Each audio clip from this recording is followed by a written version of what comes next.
Baltimore Orioles. Are you kidding me? On NASN. The Orioles have the lead. And streaming live on the NASN app. It all starts right now.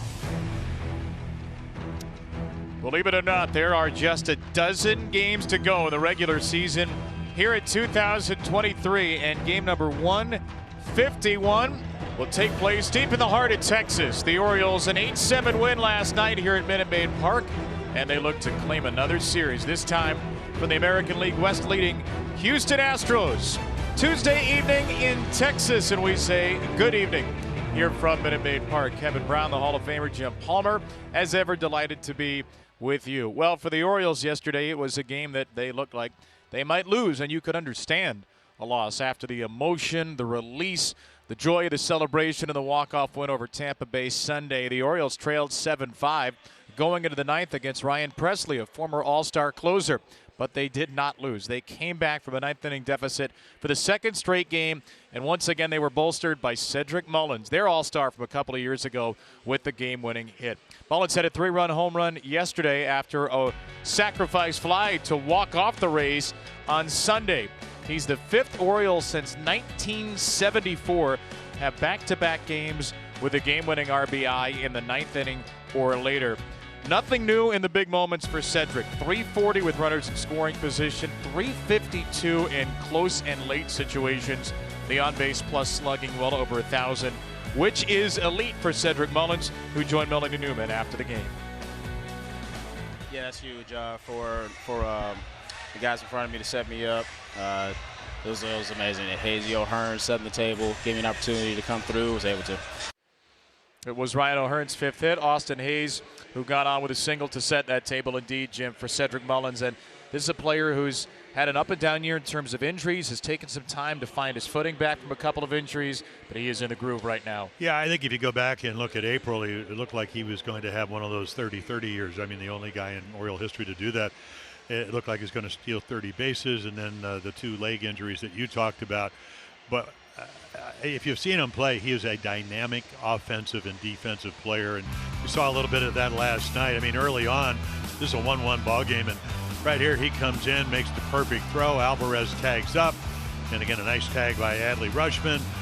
Bang play at home plate, but instead of the Orioles being behind, it stays 1-1. The Orioles would take a 3-1 lead.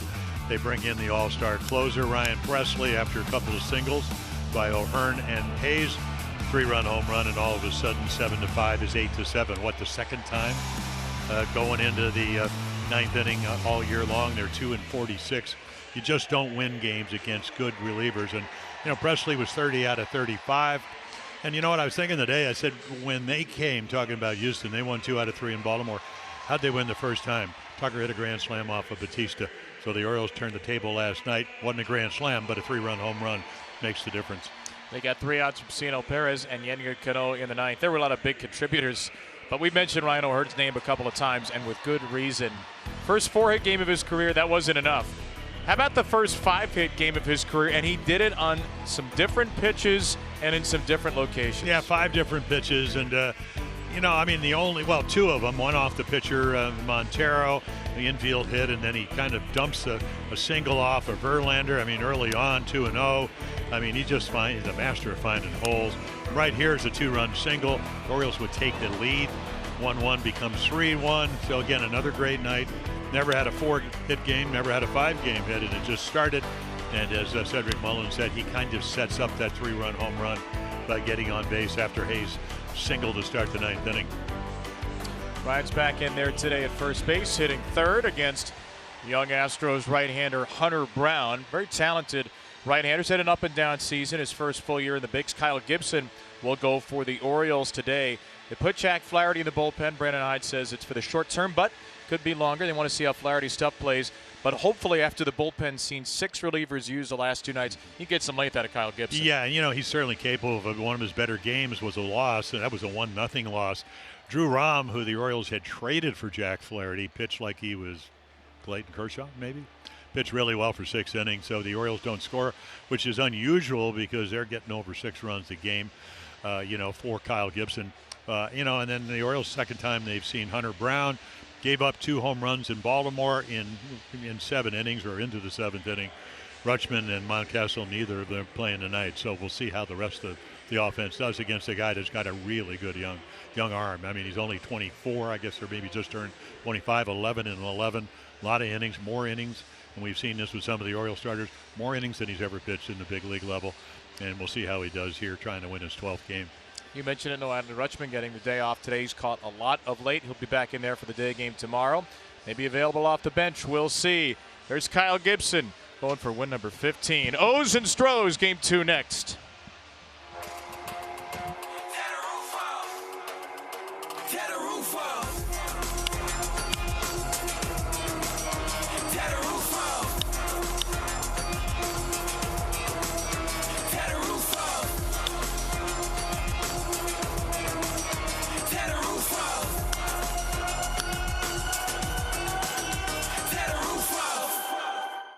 The dugout getting set to make start number 31. That will be in the bottom of the first inning.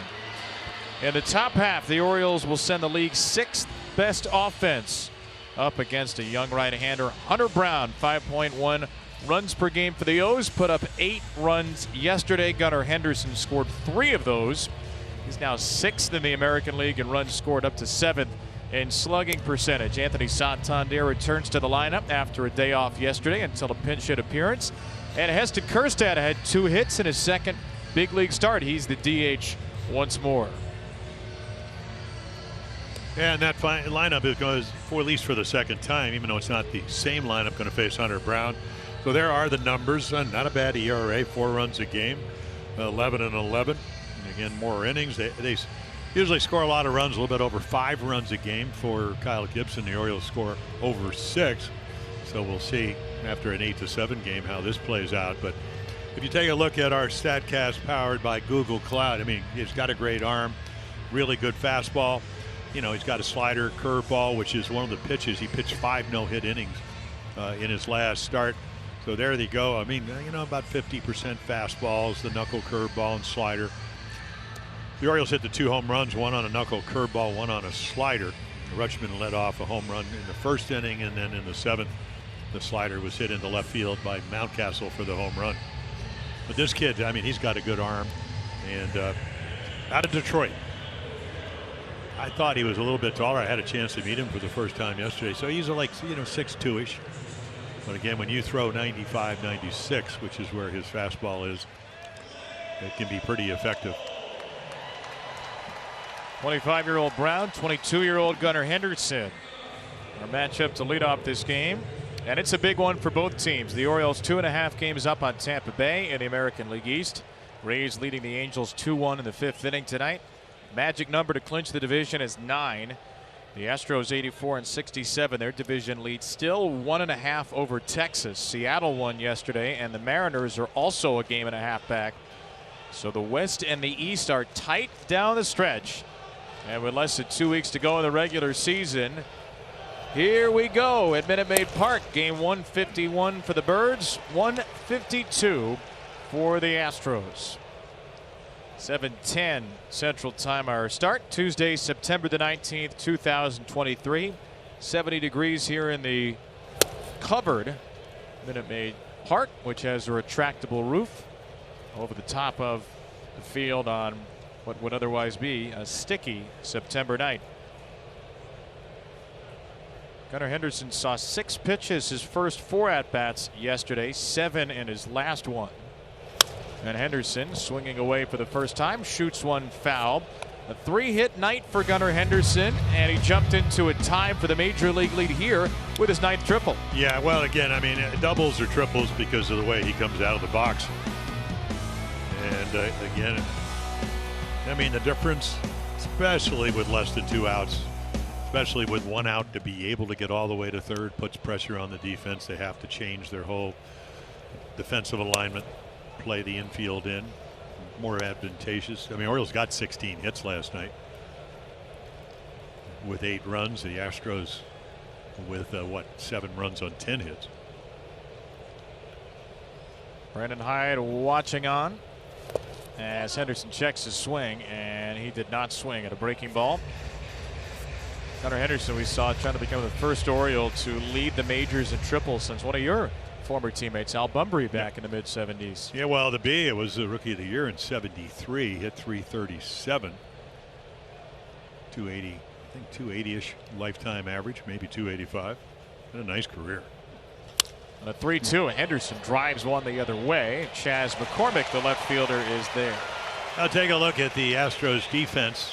Quirky ballpark, saw that last night. McCormick, Dubon in right field is Tucker.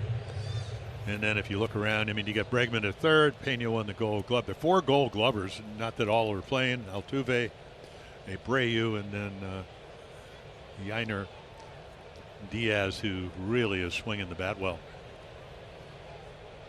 There's last year's Gold Glove winner, Pena. A little bit of a step back defensively this year. Still very good as Anthony Santander takes strike 1. And if Hunter Brown's going to live on the edges of the plate, because that's the pitch, that fastball you saw in '96, that's what Henderson lined out to left, he's going to have some success. 5 no-hit innings against Oakland on Wednesday. Did walk 2, hit a batter. They said the big difference was the command of the curveball. But when you throw 95 to 96 and then you establish it, the breaking ball is even more effective. The curveball is the lowest batting average at 247. Slider gets hit around 297. Santander to the left side, and that is fair. Anthony Santander will turn first on a ball rolling up the warning track in left field. And Anthony Santander snaps out of an 0 for 19 with an opposite field double. Little roller. Nobody's playing there. I mean, why would you? You play off the line. I mean, maybe you don't play shortstop, which is where the third baseman is. So you can see, I mean, that's your shortstop right there. And well, really your third baseman, Bregman, who's playing in the shortstop position, he's going to chase it down. Anthony Santander has 38 doubles this season. He was tied for 3rd in the American League coming into the night. And he is the Orioles' first base runner for Ryan O'Hearn, who takes a bouncer that is beautifully backhanded by Diaz. Yeah, O'Hearn 355 with runners in scoring position.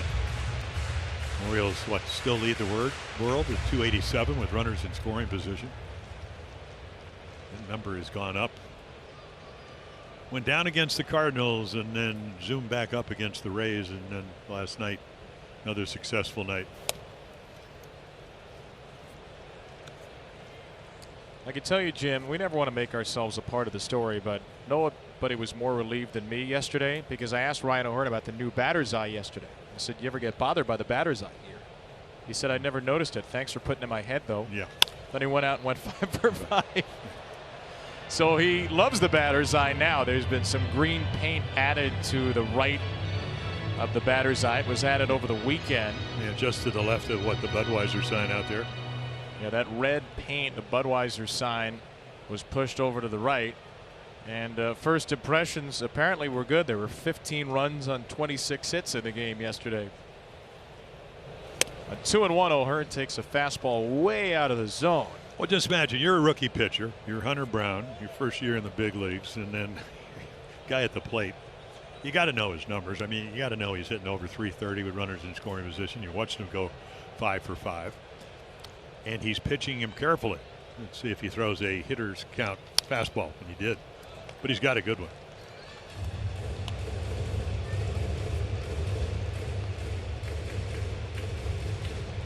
Last 18 games, O'Hearn has raised his batting average 14 points from 295 to 309. 365 over that span in his quest to hit 300 in a major league season. 3-2 pitch, and O'Hearn fouls it away. Yeah, I was talking to Gary Pettis, who coaches third base, and then Enos Cabell, who played for us, played for the Astros in the front office here as a scout and consultant. He said, "You guys don't swing at a whole lot of bad pitches," and you can just see here. I mean, Brown's making good pitches, and they're fouling it away, hoping to get something a little better. Seventh pitch here. O'Hearn puts it in the air to left center field. Hit well. Dubon is at the wall. Dubon did not get to it. Ryan O'Hearn traces it over the yellow line and the glove of Dubon, and he is 6 for 6 this series with a first inning 2-run smash. And again, going back to what we said, you hope you're going to get a better pitch. You foul off the pitcher's pitch. And not that this is a bad pitch. I mean, if you're Hunter Brown, you have to tip your hat, because that's how good and that's how hot Ryan O'Hearn is. He has shown power to the opposite field all year long.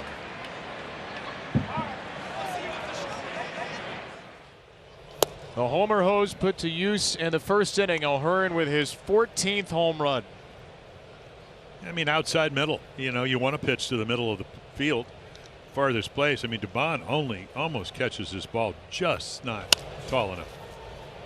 Austin Hayes off the end of the bat. Jose Abreu is there for out number 2. Today's umpiring crew: Phil Cuzzy, the veteran, has the balls and strikes, along with Jeremy, Charlie, and Chad, first, second, and third. Chad Fairchild, the crew chief, who found himself in a rather confusing bottom of the ninth yesterday when Brandon Hyde made a couple of double switches. The Orioles losing their DH. Good news is Aaron Hicks should be available today with a cramp. Said it was not a big deal last night.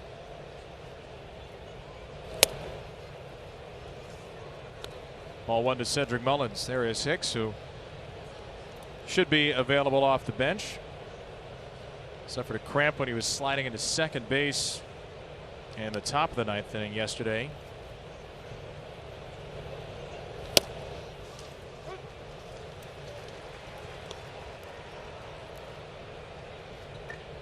This is a ballpark Cedric Mullins rather enjoys hitting in. Well, when Cedric's swinging the bat well and he's healthy, he doesn't mind hitting anywhere.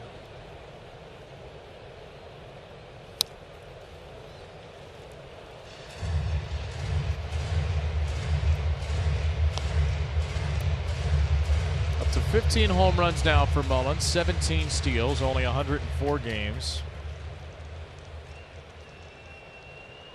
And the at-bats he's put together the last couple of days look like the at-bats of Cedric Mullins a couple of years ago, and to have this player around the 5 and 6 spots in your lineup, very dangerous. Mullins shoots one into center field, and he just keeps on putting good at-bats together. A little 2-strike, 2-out base hit for Ced off the knuckle curve, and it's a 3-hit first for the O's. Yeah, you know, the numbers tell you he's not a good breaking ball hitter, but that's what he hit off of Presley for the 3-run home run. As you mentioned, here's a curveball. He just kind of pings into center. So again, I mean, the numbers don't tell you where the breaking balls were. They just say, okay, he's a 270 hitter against fastballs, and he's, you know, down around 170 on breaking balls. Those numbers have changed drastically over the last 2 nights. Ryan Presley said he thought actually hit a good pitch for the 3-run home run. I mentioned that to Dusty Baker, who manages the Astros. He said, yeah, if you're a hitter, it was a good pitch, because it was a slider down and in that he torched the right field to win the ballgame. He doesn't make a whole lot of mistakes like that. 6th hitter of the inning, Heston Kjerstad, as Brown checks on Mullins. Yeah, 7. I mean, they have attempted 21 steals against Hunter Brown. So Cedric with 17 out of 20. It's a sizable lead. He's not going, as Kjerstad swings through a knuckle curve. Heston Kjerstad yesterday went 2 for 5. The second big league start. Only 9 at bats. So I mean, he's 3 for 9. Nice start.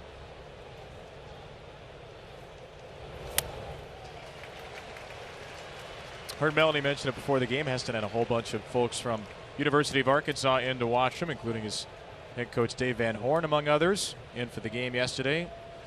Went back after the 2-hit night for Kjerstad, who's making his 3rd start in the big leagues, a 5th appearance. Mullins on the run on 0-2, and Cedric is in there easily with a stolen base.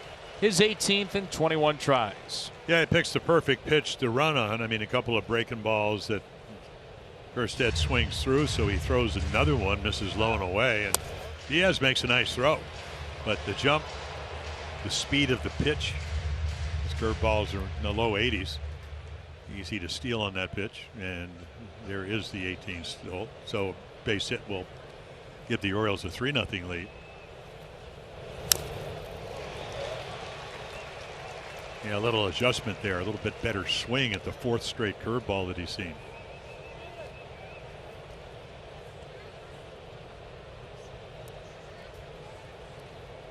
These Orioles 9th in the league in slugging percentage, 13th in on base. They don't walk a ton, middle of the pack in home runs, but they get hits in scoring position. And Kerstad takes one a little bit too tall. Yeah, Phil Cousy. I mean, you could see that he's almost like he straightens up and is thinking about calling it a strike. Watch this. Or maybe that's just his normal movement. We were ready for the right hook there from Phil. 2-2 for Heston. 6 pitch coming.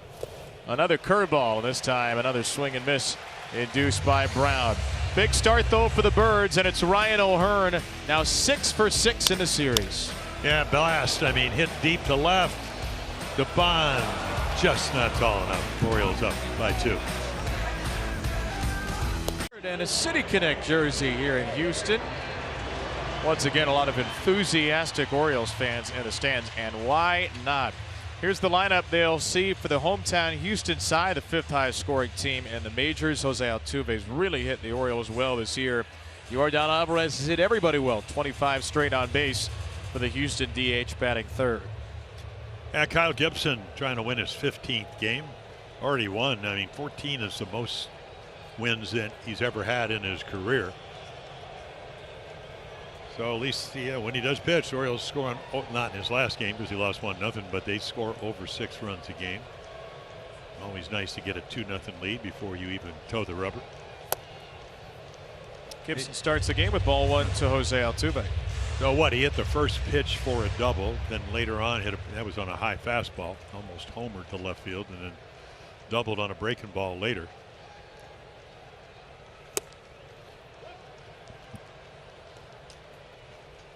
Jose Altuve hot of late, 7 for 15 in his last 3, and he's up to 398 career doubles. He'll be the 3rd Astro to reach 400 doubles. First 2, Biggio and Bagwell. Altuve drags one out of play, 1-2.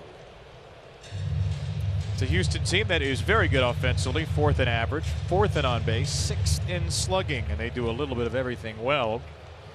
And there is Jeff Bagwell, Hall of Famer, who's still involved with the Astros. Well, Greg Biggio was down on the field next door in the radio booth for a while. Enos Cabell, as we mentioned, former Oriole, part of the front office. Reggie Jackson has.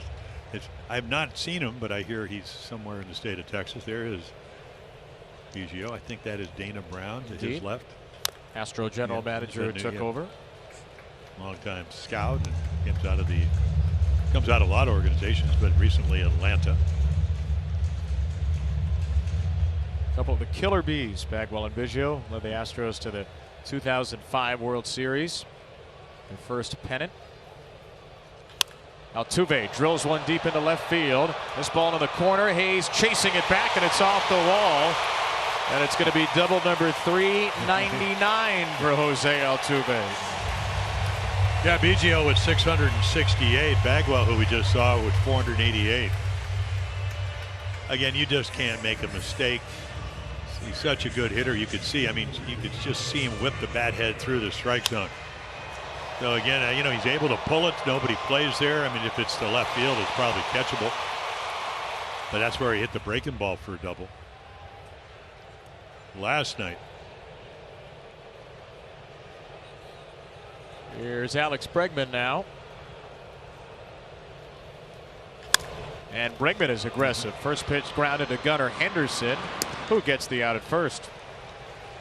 Yeah, take a look, and what does Kyle Gibson do best? Well, he wins games. He's won 14, but look at the sinker, 6 of them. You know, it's funny. I told him I thought it was one of your better games recently. He said, well, and he talked about it before he went out there. He used the sweeper. That's his lowest batting average. But the cutter, not throwing it in the lefties, trying to throw it away. And, of course, he'll get a chance because Alvarez is coming up. Tucker, good left-handed hitters. He starts with the cutter right there. Started it away and faded it back into the lefty Alvarez. He said when he threw it in, I mean, he would get a good result in the sense that they wouldn't hit it hard, but they'd hit it over the infielders' heads. Or maybe not hit it hard, but base hits.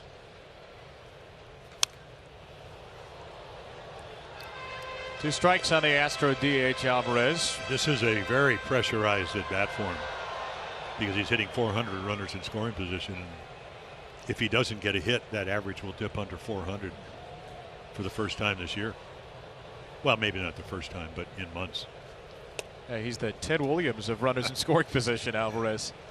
With a little bit more meat on the bone. He is an exceptional hitter. And if he qualified, he would be in the top 3 in the American League in on base and slugging. He's missed a little bit of time this year.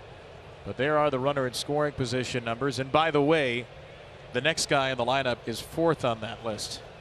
It's Kyle Tucker. Alvarez chases strike 3. A rare sweeper to a lefty for Kyle Gibson. And he collects his first strikeout. Yeah, he doesn't really throw a whole lot of them to lefties, as you mentioned. I mean, most of them to the right-handers, 458 of them. But right here, he just drops it off the outside corner. And that is perfect pitching. It's the right pitch. It's the right location. So let's see if he can get Tucker, who comes right behind him, hitting 363 with runners in scoring position. And if you live on the edges like that, maybe you will have some success.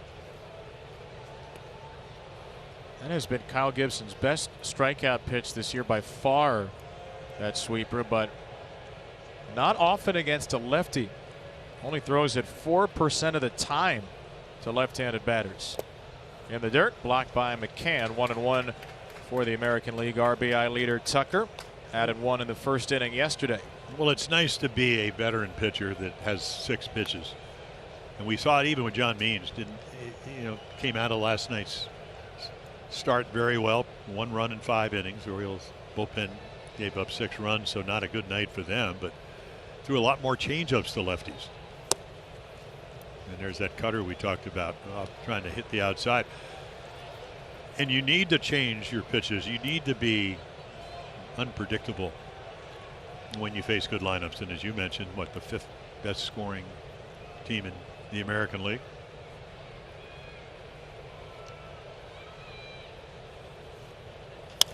Tucker swings at a pitch off the plate, 2-2.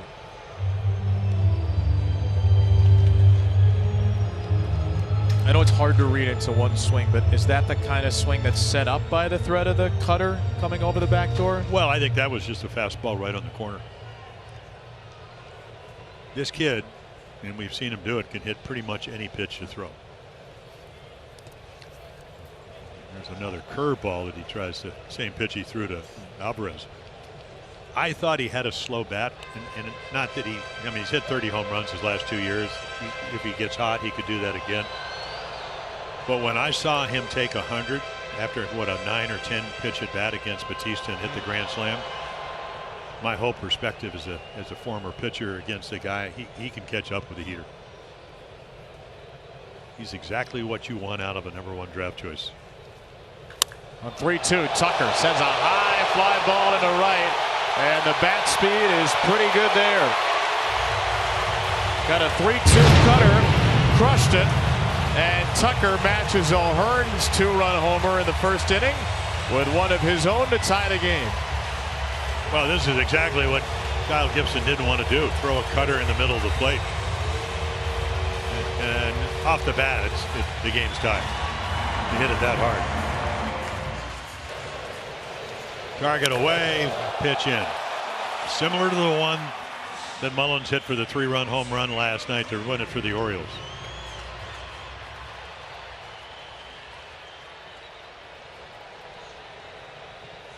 Number 28 for Tucker, tying Yordan Alvarez for the team lead.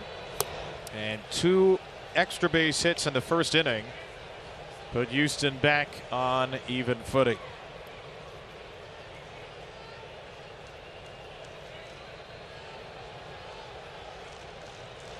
Jose Abreu now in a 2-0 count. Big night for him last night. 2 for 4, hit a home run. Long home run.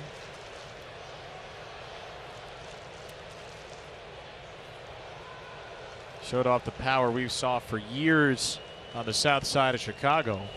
Doubled as well, and then in the 9th inning hit a fly ball to deep right that advanced the tying run. Jake Myers to third with 1 out. Ciano Perez would get a ground ball. Myers did not run home on a bouncer to Adam Frazier, and then Yenyen Cano struck out Chas McCormick to end the game. Yeah, lifetime of all the hitters that have faced Kyle Gibson. Abreu not with the highest average, at 275, but the most home runs. 11 for 40 with 4 home runs. Nobody else with more than 1. A lot of White Sox Twins battles between these two.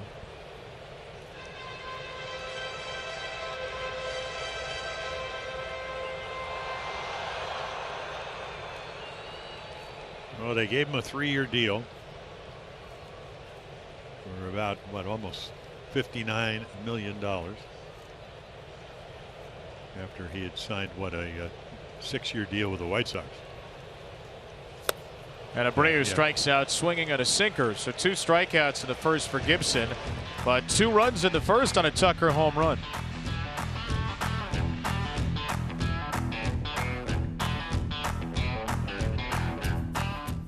Lisa Bozarth, Chestertown, who's won $500 for being selected.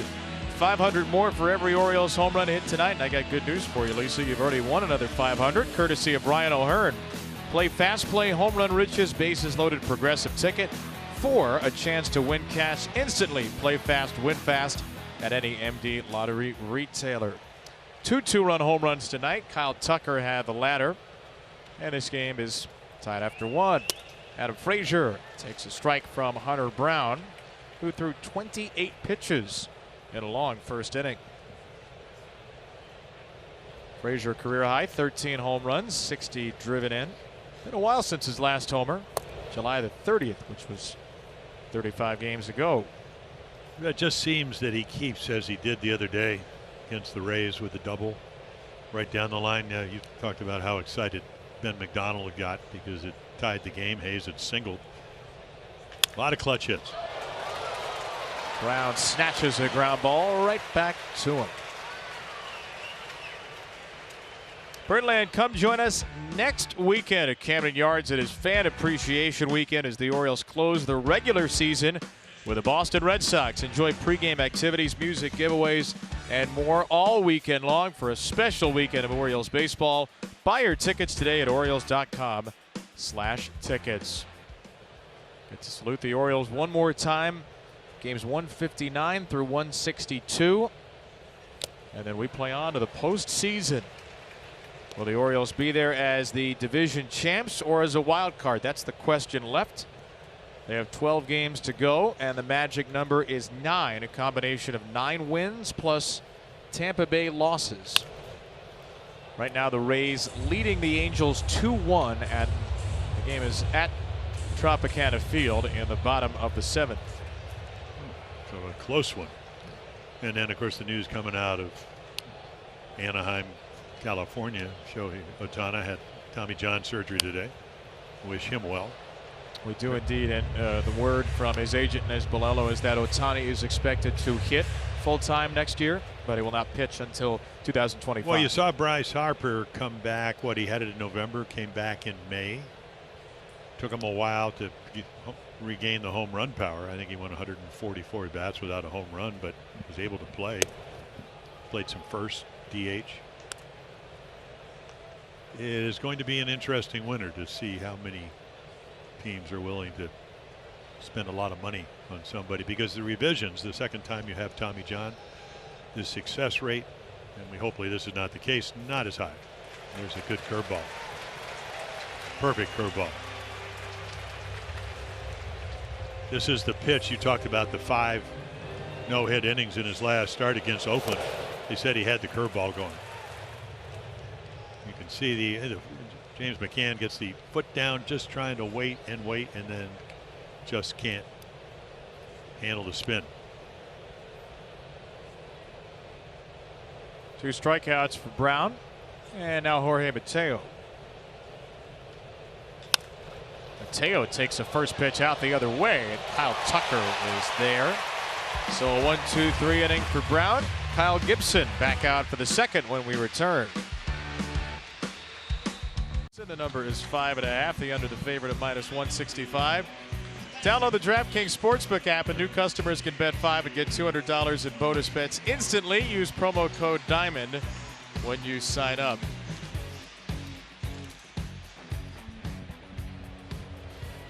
Bottom of the second inning, the Orioles and the Astros are tied at 2. Here from Houston, Texas. Batter is Chas McCormick against Kyle Gibson. Jim, I believe we're having a special guest join us in the booth. I don't know. He's eating an ice cream Sunday. That's some chocolate mint with nuts. Jim, would you like to introduce our special guest to the well, folks Reggie at home? Jackson. I called you yesterday. I was looking for you today down on the field. I was late. Yeah. Well, I got this caddy report on you, Reggie. I was talking to Craig Biggio. I was talking to Enos Cabell. I was talking to Dusty Baker. And they said Reggie shows up when he wants to. And here you are. Let's see. It's the game has been going on for about 40 minutes. But I have been here since about 4:30. So you're working with the Astros now? Yes, sir. No, yes, sir. Don't BS. You've hit too many home runs off me to call me sir. You don't have the pinstripes on anymore. I never hit a home run that beat you. No, you hit 2 in the playoffs, but we won 5-3. That's when they count, though. I always used to call them, ladies and gentlemen, everybody listen, Diamond Jim with the classic motion. Yeah, but then I found out, you know what it is? It was a wholesale men's clothing store, Diamond Jim's. That's up in Philadelphia. Right. That's where I got it from. and Earl Weaver would give us all these defensive positions of where we're supposed to play. And when Jim pitched, he'd turn around, he'd look at me, and he'd go a little bit like this or a little bit that way. My breaking ball's not on yet, Reg. This guy's going to be behind me. I need to throw some fastballs. But it was, gosh, folks back home, it's just so nice to have played and played with this guy and then played against him. And the friendships and the relationships that you build over the years is just wonderful. Yeah, a lot of people, I mean, Reggie did play with us, 1976? Oh, absolutely. And I wanted to stay there, offered him a 5-year deal for $1.5 million. Yeah. I wanted $150,000 for 5 years for my mother to take care of the mail. And then I wanted my dad to be a scout for $30,000 a year for $150,000. So my whole deal was $1.8.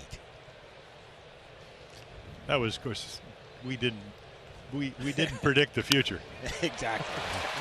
Into the left field, Yainer Diaz puts this one up against the wall, and the Astro catcher Diaz in the second. So Reggie, talk about a little bit about Diaz. I mean, he's got 22 home runs. You know, they get him in a trade. He can really swing the bat. 22 home runs. I don't think he's got 300 at bats. Yeah. Does he have 300 at bats? Just a little bit more. Yeah, 335. Well, Dusty likes to play the veteran, but he's also been getting kicked around here a little bit by not playing Yainer Diaz. And my, oh my, does he have a bat? Well, he played him tonight. He just doubled. Yeah, he'll get a couple of hits. He's going to be a special player. He's got to learn to catch. He should be around Maldonado as much as he possibly can. And, of course, our pitching coaches. I think our pitching coaches are spectacular. But he should be around them and just learn how to call a game and what to do. And you know, Diamond, if you don't have any confidence in him, then call your own game. Yeah, a little different now. But, yeah, good point. 2 strikes on Mauricio Dubon here. Talking about being different now. Well, you know, it's funny. I was down at the cage today, and, you know, Enos Cabell, who does some stuff with the Astros, yes. He was saying Dubon found right field, where he was trying to be a pull hitter. He doesn't hit the ball very hard, and, I mean, he's hitting close to 280. When you take a look at this kid, And we needed the foul ball. We got a couple of things to say. When you take a look at this guy here, he's a big league second baseman defensively, and he's a big league shortstop defensively, and he's a big league center fielder. Now, I don't ever remember seeing that, Jim. When you talk about a player's skills, he needed to hit, and I told him, you're too good of an athlete to hit 200. That one gets away from McCann. It's a wild pitch, and Diaz goes to third here with one out. But he's a heck of a talent. He's certainly a special player for us because he can play middle of the infield, and the defense does not go down. It stays at the same level. And additionally, he can hit 275, 280 now. Yeah, I mean, that's the Orioles have a bunch of players that can do that. I mean, we saw that last night where they were moving everybody around, and McCann ended up catching the ninth, but played first. And O'Hearn can play the outfield. He can play first, having a great year with the bat. And it's nice to have players you can move around. Diamond, tell me what you think the difference is with the Orioles this year and a little bit last year as well, but they've really come into their own. And when I saw them play last night, they just looked so much more relaxed. Well, they've won 90. Now they have 94 wins. They went from 52 wins to 83. They already have 11 wins more than they had last year. Biggest increase in the last 2 years in baseball history. They think they're going to win. Reggie played on a lot of great clubs, and that's part of the deal. Kind of short from Jeremy Pena. Can you stick around for another half inning? Absolutely. Reggie Jackson, Hall of Famer, former Oriole, will join us when we come back for the top of the third.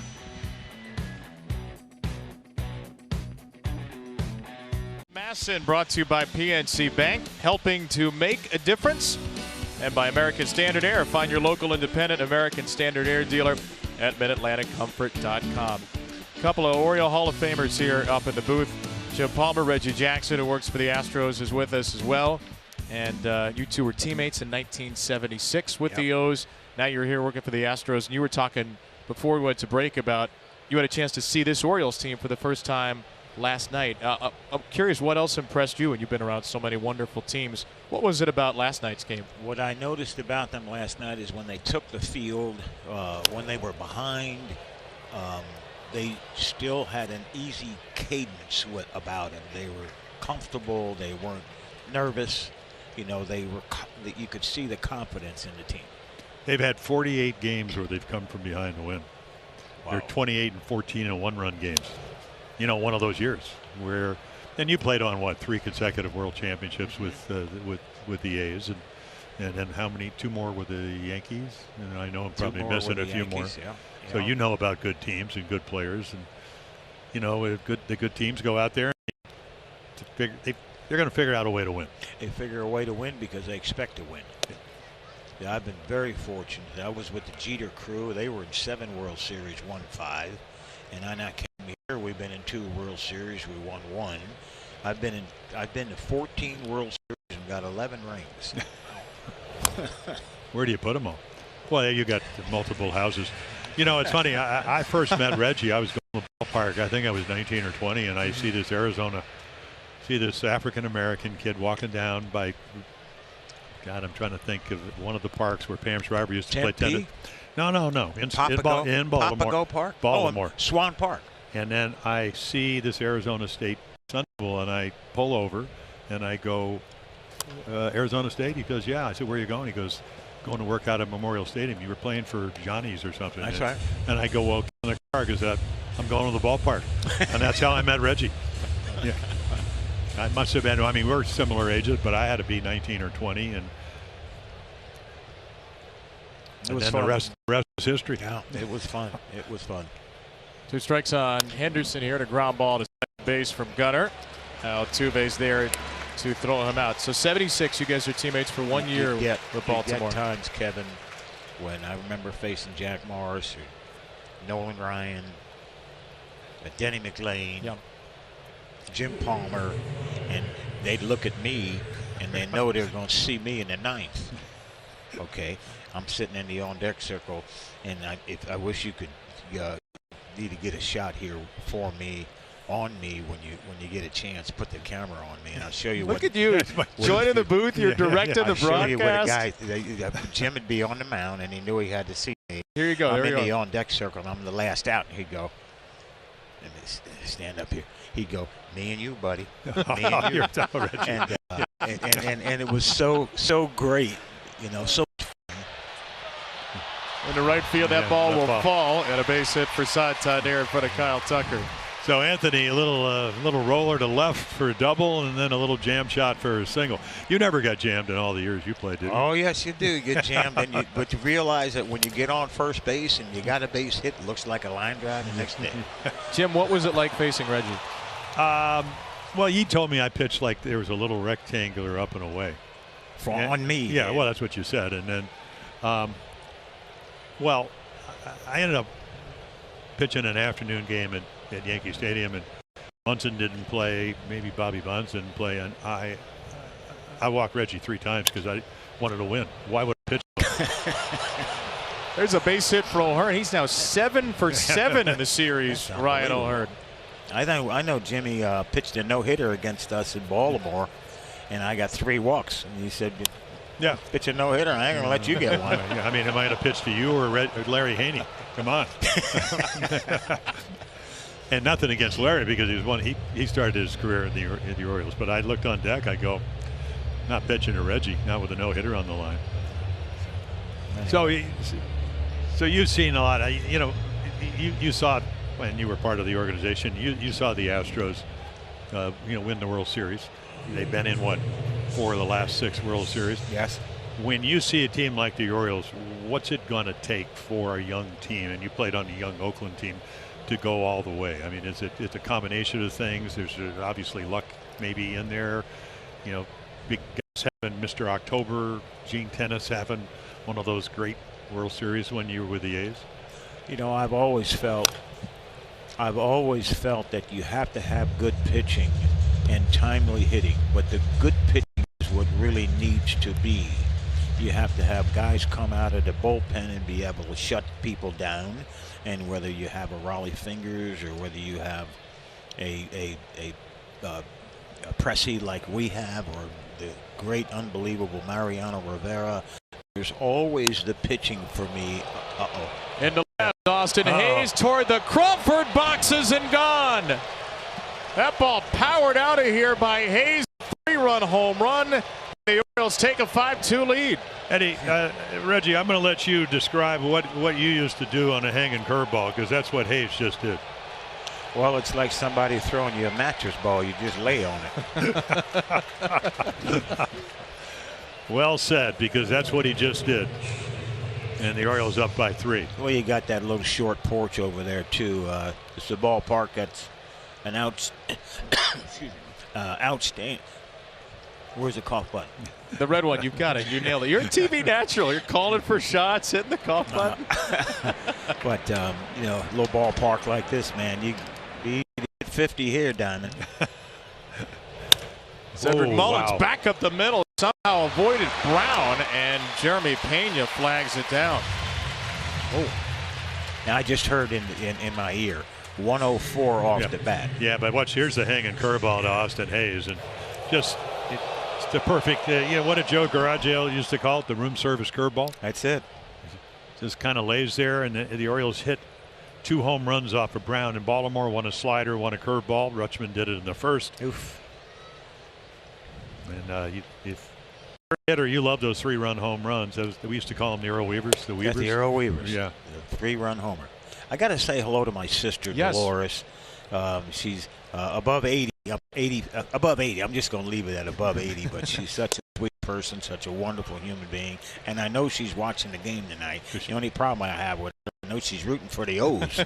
Okay, well, hey, then she likes the scoreboard. The Orioles are 5-2. Is she back in Baltimore, your sister? Yes. That's a left center field. That's tracked down by Mauricio Dubon. What a thrill this was to have 2 Hall of Famers on at once. Reggie Jackson, what an absolute pleasure. Kevin, it's great meeting you. Great to meet you. And Diamond, it's always a pleasure for me to see you. I always look at you like a brother. By Visit Annapolis, the United States Power and Sailboat Shows return to downtown Annapolis this October. Plan your fall Annapolis getaway at visitannapolis.org. And by Royal Farms, real fresh, real fast. Kevin Brown and Jim Palmer without Reggie Jackson for this inning. But what a special thrill that was. I did not know Reggie was going to come up. Nor did I. That was awesome. Your former teammate, 1976. Your former adversary in a lot of great battles. Orioles, Yankees, Orioles, A's, and well, I mean, anybody that played against Reggie or saw him play, he's like, well, a lot of the great players. I mean, we're seeing it with Rutschman or Henderson or any of the. Now it's Ryan O'Hearn. Al Michaels used to always talk about when Reggie came to the plate in the postseason. Mr. October used to, hit 3 home runs in one of the World Series games. If you're reading the paper, you put the paper down and watch the TV, and when you get good young players and Orioles, Rutschman and Henderson, the way he swings the bat, you put the paper down and you pay attention. And Reggie was that type of guy.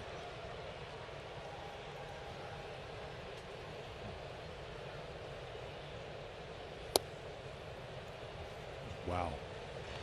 It's usually a ball he hits for off the wall. One of the great high ball hitters.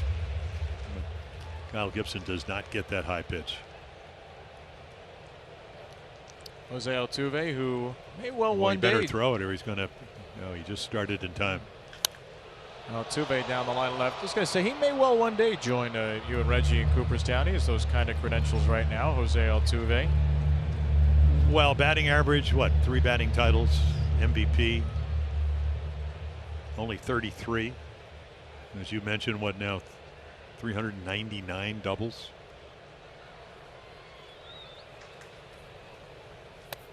And Gibson puts him on. Well, you got to make perfect pitches or he'll do exactly what he just did. Most fans get the Orioles official postseason cap today at the Orioles team store. Official on-field cap of the 2023 Major League Baseball postseason. For store hours, go to Orioles.com/team store.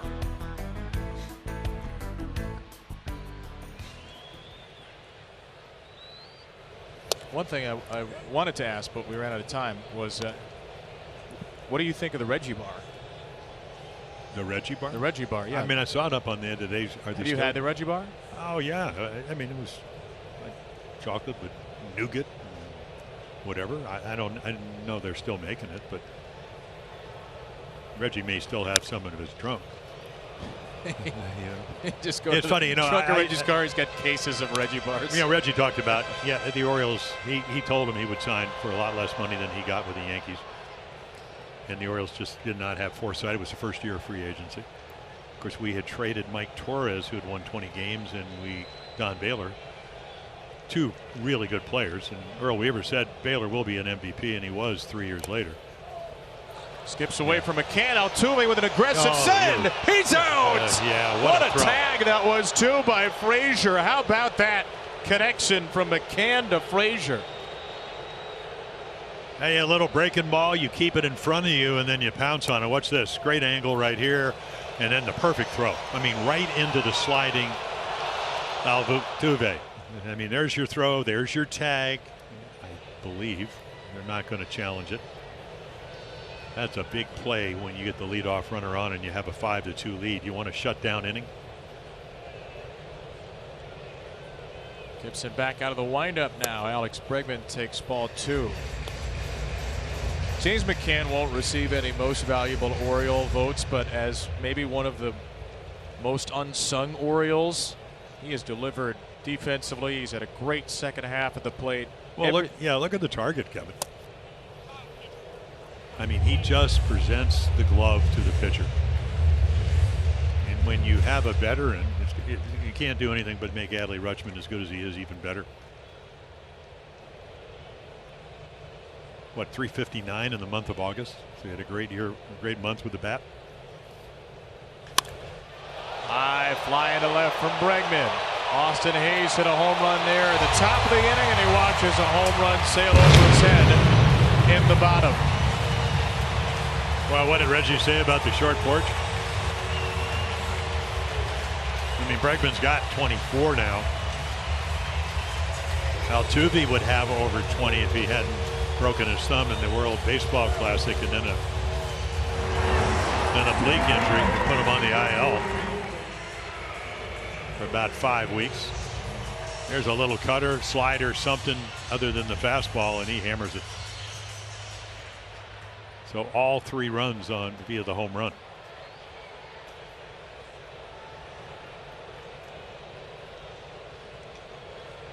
Bregman's 24th after Tucker's 28th came in the first. And a tapper from Alvarez. McCann again takes his time for the out.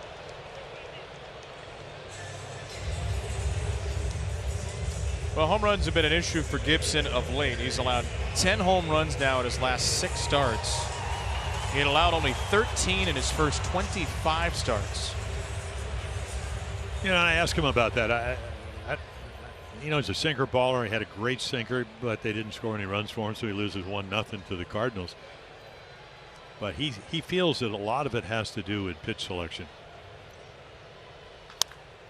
Now, the other factor is, and we saw it last year, he had a really nice year for Philly, except for the month of September. So, again, is age a factor? I don't really know. And, again, if you're going to get a chance to pitch, the only way you disprove that is to pitch well. And he's certainly capable of doing that. We saw that in his last start. But he's never, you know, I was looking at his velocity. You go back the last 4 or 5 years, it stayed pretty much the same. 91, 92. You go back maybe, 2013, 14, maybe through 93, 94. So he's never been a hard thrower. He's been a guy that, you know, has 3, 4, 5 pitches. Stay out of the middle of the plate, and when he does that, he has success.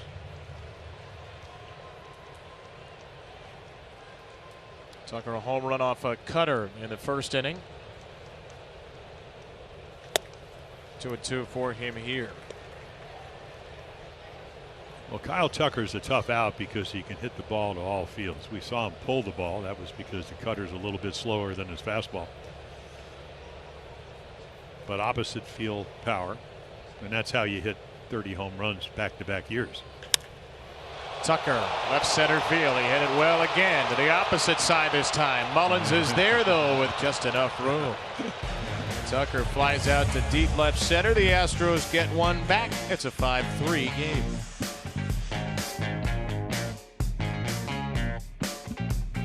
Remember last year's Orioles series at Houston? You remember not many runs. 6 runs, but they won the series because the Astros had 4. There were 10 runs combined in the 3-game series. There will not be 10 runs combined in this series. 15 last night, 8 runs, 16 hits, 5 extra base hits, and the Orioles already with 5 runs and a couple of home runs tonight. Well, the odd thing is both of these bullpens pretty good. The Orioles were second. They're now third. They had, 6 runs from the bullpen that they gave up. The Astros gave up 5. Now, the Orioles had the early 3-1 lead, getting 3 runs off of Verlander, who pitched 6, and the Astros only getting 1 off John Means. Time of year where the bullpens could get pretty exhausted. Left side, Adam Frazier, Chas McCormick. The ball stays fair for the out. Frazier 0 for 2. Those fans join us next Wednesday night, celebrating the legacy of historically black colleges and universities as the Orioles take on the Red Sox Thursday, September 28th. $5 of every ticket sold will go toward initiatives that support HBCUs. Come out, enjoy the game, showing your support for HBCUs. To learn more, go to Orioles.com/HBCU. Again, that's next Thursday at 6:35. Whoa.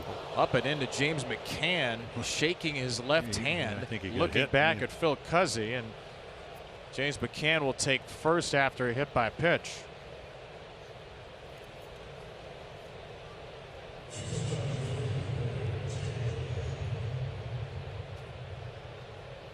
Yeah, I don't think it hit him. Yeah, they're not going to look at that.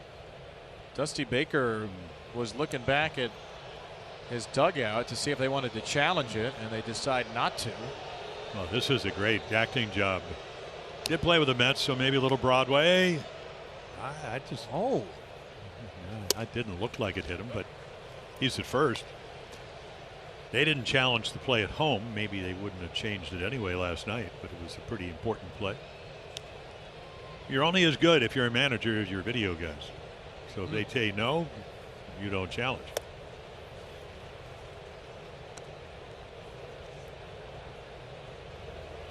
Well, McCann, whether he got away with one or not, is at first base. Jorge Mateo will bat 1 on 1 out in a 5-3 game. Yeah, I thought he sliced the double down the right field line, and Tucker, they're shifted. Well, DeBon in center, maybe what 3-4 steps. So they're expecting him to hit the ball if he hits it to the opposite field. I just still want to see him hit a legitimate home run before the season ends. It's 6 in the month of April, and then the inside to Parker. Strike 3 on a fastball. Mateo rung up looking.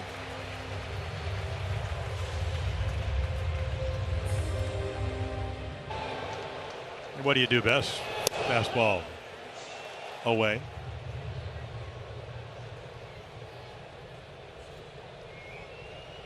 Third strikeout for Hunter Brown. Now 172 on the year. 150 innings, well more than a strikeout per inning. Comparison that's been made a lot. Hunter Brown to Justin Verlander. Hunter's out of Detroit and grew up idolizing Justin. If you've watched Hunter Brown pitch before, you probably heard the story. Met Verlander as a 5th grader, modeled his pitching delivery after him, and this is their 2nd year now as teammates. Gunnar Henderson cracks this ball to center field. That was absolutely smashed, but Dubon is there. A cool 108-mile-an-hour lineout. Gee whiz. 4th inning brought to you by your Baltimore area Toyota dealers. For legendary safety and reliability, choose Toyota. And let's go places. For the final regular season homestand of the year, the Orioles will host the Nationals in a battle of the Beltways for 2, then the Red Sox for 4, as they hope to clinch the American League East Championship. Tickets start as low as $10 at Orioles.com/tickets. Look at this. Baseball card trading is alive and well here. Got some Orioles and Astros in there.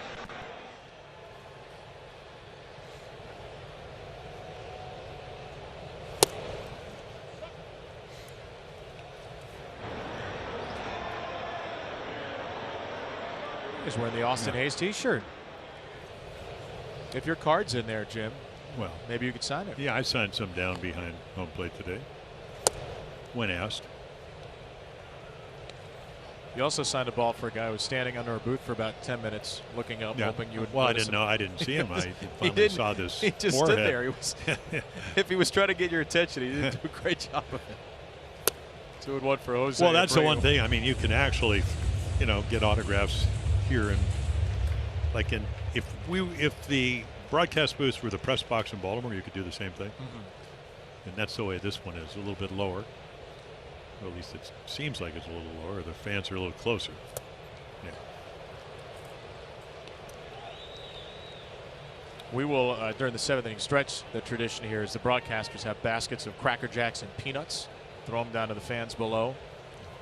So last night I tried to hit an Orioles fan, and I went for an Astro two fan bags myself. clanged off his hand, and that was the last throw for him. Maybe we could side some tonight, throw him out into the crowd.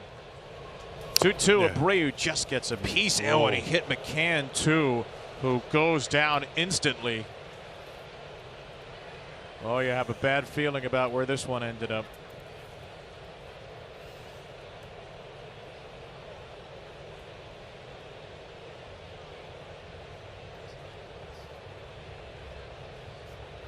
Brian Ebel, hand on his back.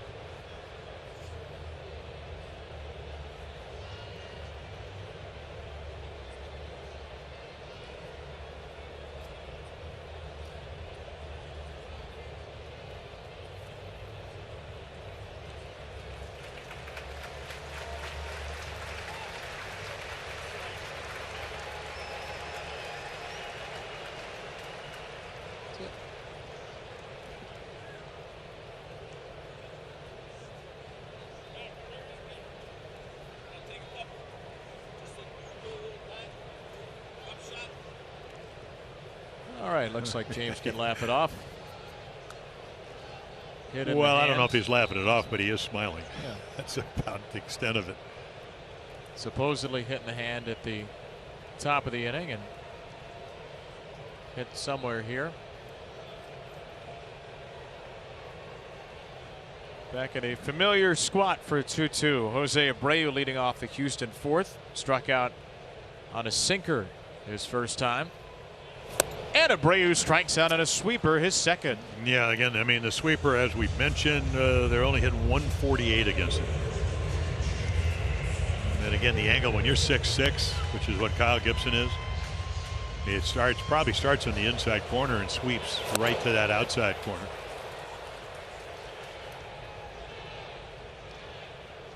Fourth strikeout tonight for Kyle Gibson. 3 of the 4 on that sweeper. 0-1 to Chas McCormick, Houston left fielder. Having a nice year, 20 home runs, 19 stolen bases. Hitting over 280.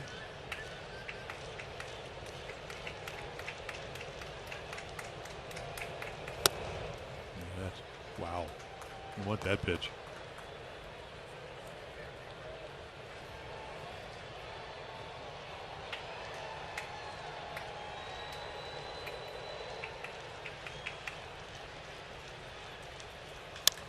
McCormick into right field. Anthony Santander has the second out. Chas is 0 for 2. And Chas has great power the other way. This year, of course, hitting them all. So that's one of his strengths, but you're able to get him to line out to your right fielder. Did it well, but right at him.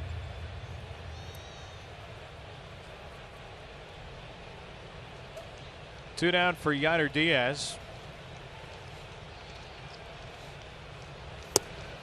We had Reggie Jackson up a couple of innings ago. He mentioned the Yainer Diaz situation where folks in Houston really want to see more Yainer Diaz. 97 games, 284, slugging .540. He's got 22 home runs. Martin Maldonado is the regular catcher. He's played 108 games. This is Diaz 98, and the thought is that Maldonado is a much better game caller and some pitchers are more comfortable throwing to him. Now, as a pitch framer and as somebody who throws that base stealer, Diaz actually rates a lot higher. It's a better hitter. And for Houston, they think it's more about comfort factor with the pitchers throwing to Maldonado. Diaz has DH quite a bit this year, too. Well, he can hit. And I mean, Miles Straw went over to Cleveland and he came back with Phil Maton, who's one of their bullpen guys. Pretty good trade by the Guardians. Strauss, of course, won a Gold Glove last year. We'll see him when the Orioles go into Cleveland. Thursday, Friday, Saturday, and Sunday. But this kid's got some pop. Minor League Player of the Year last year.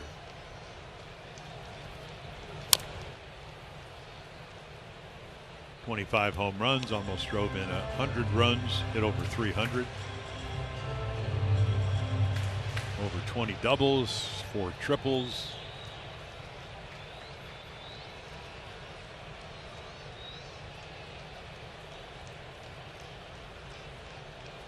Another 2-2. Kyle Gibson to the young Diaz. And a chopper to shortstop. Mateo plays a true hop. Loads up for a cannon. Well, you don't usually have to see that, but this throw has a little purpose. A bullet, and you're out. Masson is brought to you by True Blue Maryland Crab Program. True Blue Maryland Crab Program, encouraging all Marylanders to eat local crab meat verified with the logo. For more info, go to marylandsbest.net. And by Antwerpen Auto Group with a 20-year, 200,000-mile warranty. Good eats here at Minute Maid Park. Orioles leading the Astros 5-3 in the middle game. That looked like you in the press room. Today in the press room I had only a pretzel. So yeah, how did you eat it? It was a little firm. Or maybe you got one of these softer ones. I did not. I thought actually the one that I got would have been good for a hand warmer. It was pretty sturdy. It was a pretty sturdy pretzel. I don't know. I was in the mood for something salty, I guess. What do you have tonight? A little salad? Yeah, kind of. We'll leave it at that. A kind of salad. Anthony Santander against Hunter Brown. Well, I mean, all press rooms are different. I mean, they're known here. They had some kind of beef yesterday with alligator sausage. By alligator sauce. You know, they thought Ben was on this trip, but he wasn't. Greatly disappointed. Santander to left down the line. That ball is going to land foul. Anthony's trying to get batting average wise. 2 for 2. I told him yesterday, I said, you know what? And now that Reggie came up here, I saw Reggie hit like 6 or 7 straight games with home runs. And in the 8th and 9th, he started swinging at everything. Same with Don Baylor. When you were as hot as Anthony was, where you hit 5 home runs in 8 games, you expand the strike zone. It's human nature, thinking it hit everything.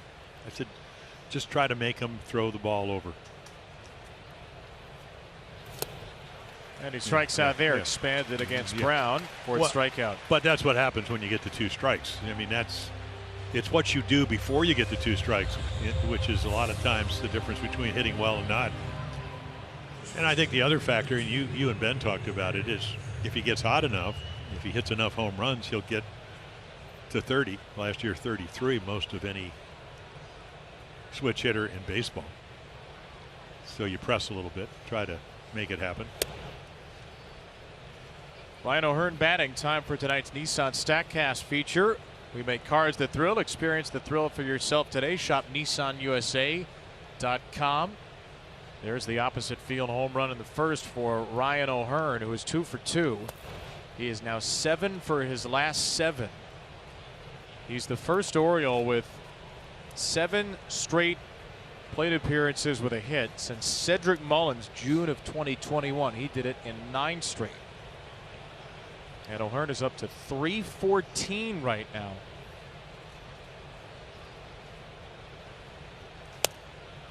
That home run, by the way, was the Orioles' first home run in the first inning since Ryan Mountcastle on August 25th.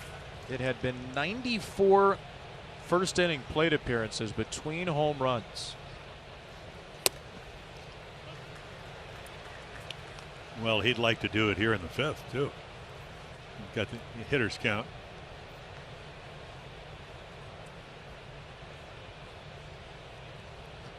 Hardest hitter on the team behind Gunnar Henderson.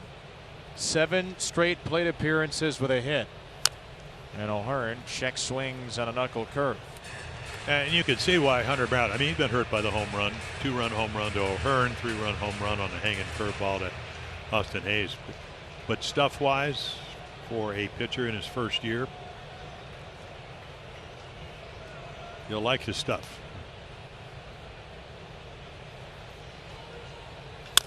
O'Hearn bouncing ball to shortstop. Do you believe in miracles? Make it 7 for his last 8. Ryan O'Hearn is retired for the first time since Sunday. Get the Orioles official postseason t-shirt today at the Orioles team store. Take October with the Birds. Go to Orioles.com/team store for store hours. Now the Oriole record of consecutive at-bats with a hit will remain at 10. Ken Singleton, April 1981. 7 straight. Pretty good, though, for Rhino. Checking the helmet. The helmet must be faulty now. Yes, it's flawed. Hayes hit a 3-run home run his last time. Got a curveball from Hunter Brown. And launched it into the Crawford boxes. This is the right place to pull the ball in left field. Very much so. 365 in Baltimore. Probably would have been a can of corn.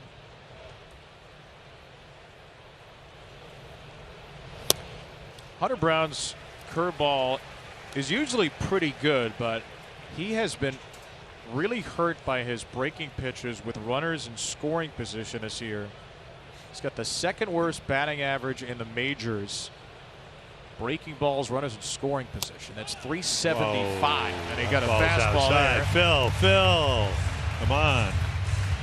Phil. Would you say you filled up the strike zone? Yeah, I guess. Thank you, Phil. Department of Health. If you or a loved one is suffering problems with drugs or alcohol, depression, or thoughts of suicide, call or text 988. About a fifth Minute Maid Park. Orioles leading the Astros 5-3. With a win, the Orioles will take the series. They're 30-14-4 in series this year. They've either won or split their last 8.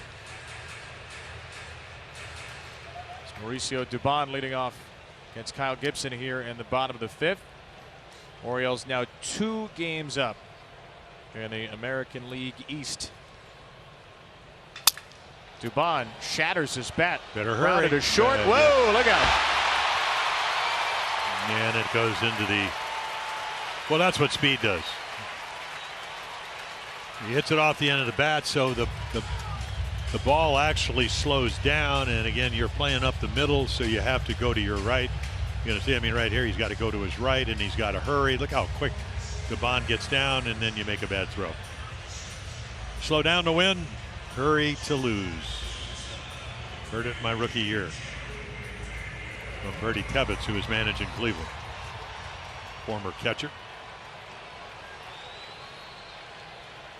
Infield single and then an E6. Dubon to second. Jorge Mateo's 10th error of the year. Kyle Gibson against Jeremy Pena. So final score at Tropicana Field tonight: Rays 6, Angels 2, and that leaves the Orioles' magic number at 9. Their division lead now 2 games, 3 in the loss column. Yeah, and that's the important number.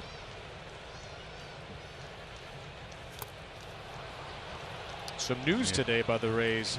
By the way, they are announcing that they have plans for a new ballpark in St. Petersburg. Yeah, $1.3 billion park with $600 million public money, and then the Rays are coming up with $700 million. Similar to where they are. I mean, almost the same place. They're going to be in the historic gas plant district in St. Petersburg if the ballpark plans go through. This has obviously been a long drawn out process, which included the Rays looking at sites all over the Tampa Bay area, in Tampa, and then there was even a plan to split the season between Tampa Bay and Montreal a couple of years ago, but looks like the Rays are going to stay in St. Petersburg, and they're hoping to move into that new ballpark in 2028. So a few more years of the Trop. 2-2. Pena chases a sweeper. Strike 3, and Kyle Gibson has his 5th strikeout. Well, critical times for pitchers are, okay, can you get the win when you've got a lead going into the 5th inning? And then if somebody makes an error, can you pick them up with a strikeout like that? And that's why they got him. Veteran, 35, pitch a lot of innings. Came in with almost 176 innings on the year. Looks like he could end up probably around 200. Pitch clock was down to 1 there. He stepped off, and the Oriole bullpen is up and at it already in the 5th. DL Hall.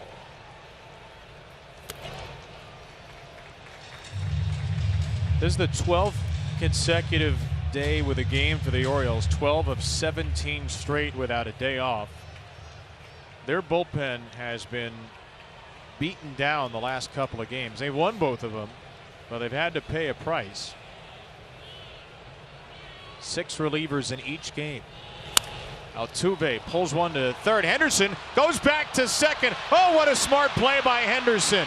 Dubon's in a rundown. Frazier tags him out, and Altuve cannot get past first with Gibson covering at second.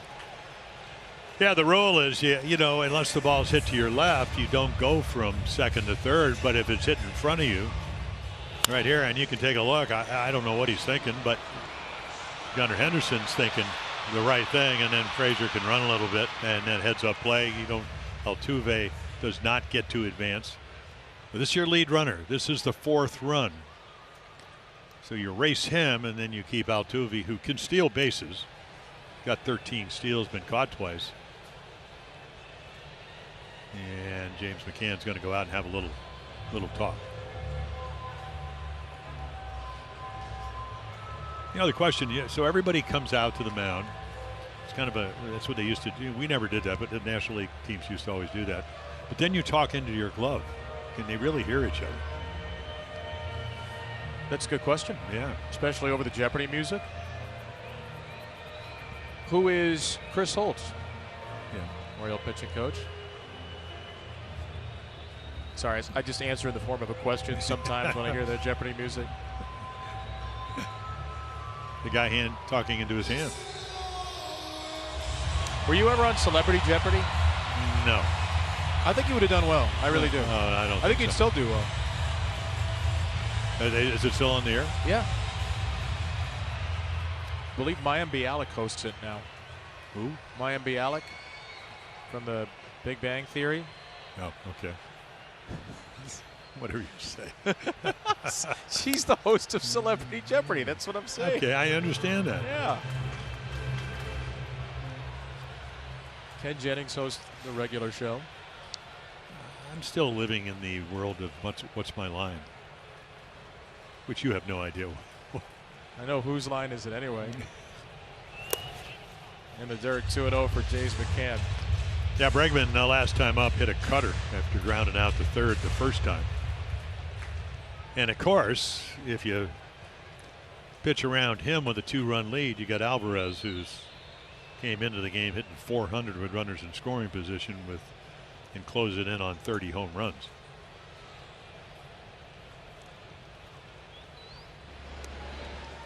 One thing about Kyle Gibson when he's on his game is that third time through the order, the numbers actually go down.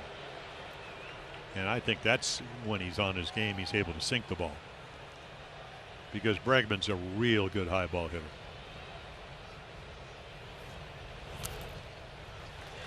Sunk that one into the dirt. Well, I guess the question is, when you're trying to win a pennant, is this his last hitter? That's why DL Hall's up. And you know that Brandon Hyde, when you have a guy that's closing in on 180 innings, you want to give him every chance to win a game, but you also have to win games to get to win your division. And there's a good pitch. Well, unless Brandon Hyde does something he hasn't done all year, which is throw a pitcher 3 days in a row, Cano, Fujinami, Coulomb, and Perez would all be unavailable. That's 4/9 of your bullpen. Can they patch it together? Jack Flaherty is out there in the bullpen today. If Gibson's out of the game here, his 3-1. I guess we'll find out as Bregman walks. Well, that'll get Brandon pacing, and now here he comes. And again, it's not something you want to do, but if you got Alvarez, and of course he hits righties and lefties, he hits right-handers better, and he's going to go to the bullpen. Well, now it's about to get. So he doesn't go the requisite 5 innings with a lead, and now our Mets start health pitching star, and here are the numbers. So Kyle Gibson sitting on the bench as DL Hall comes in. So you're matching up. Alvarez actually hits higher against lefties, but the power numbers, 6 home runs against lefties, 22, 295 against the lefties. Hall actually gets righties out better than lefties. But again, not a lot of innings, only 13 innings, but a lot of strikeouts. And then again, you're just hoping that, you know, he threw a fastball, 99 the other day? And you hope he gets a slider off. If not, Alvarez hits pretty much any pitch you throw. So can you make a quality pitch? And can you do it on your 25th birthday? So here's your happy birthday present. One of the best hitters in the American League.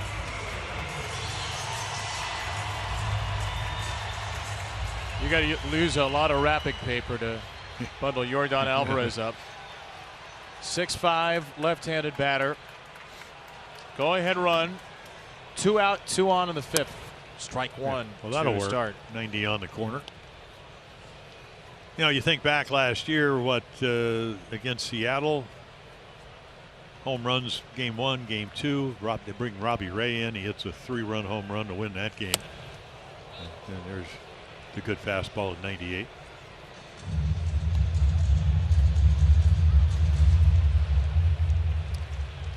Brennan Hyde asked his bullpen for 30 outs the last 2 days. They'll need 13 today.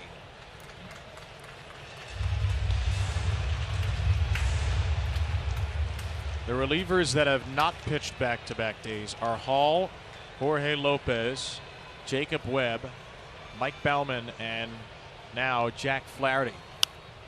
2-2. Yeah, good fastball in a hitter's count. You're able to get away with it because, again, it's 96. Inside part of the plate. And again, if you throw a slider, you don't want to leave it in the strike zone. Because Alvarez speeds the bat up. He can hit any pitch you can. Strike the ball. And there's 97.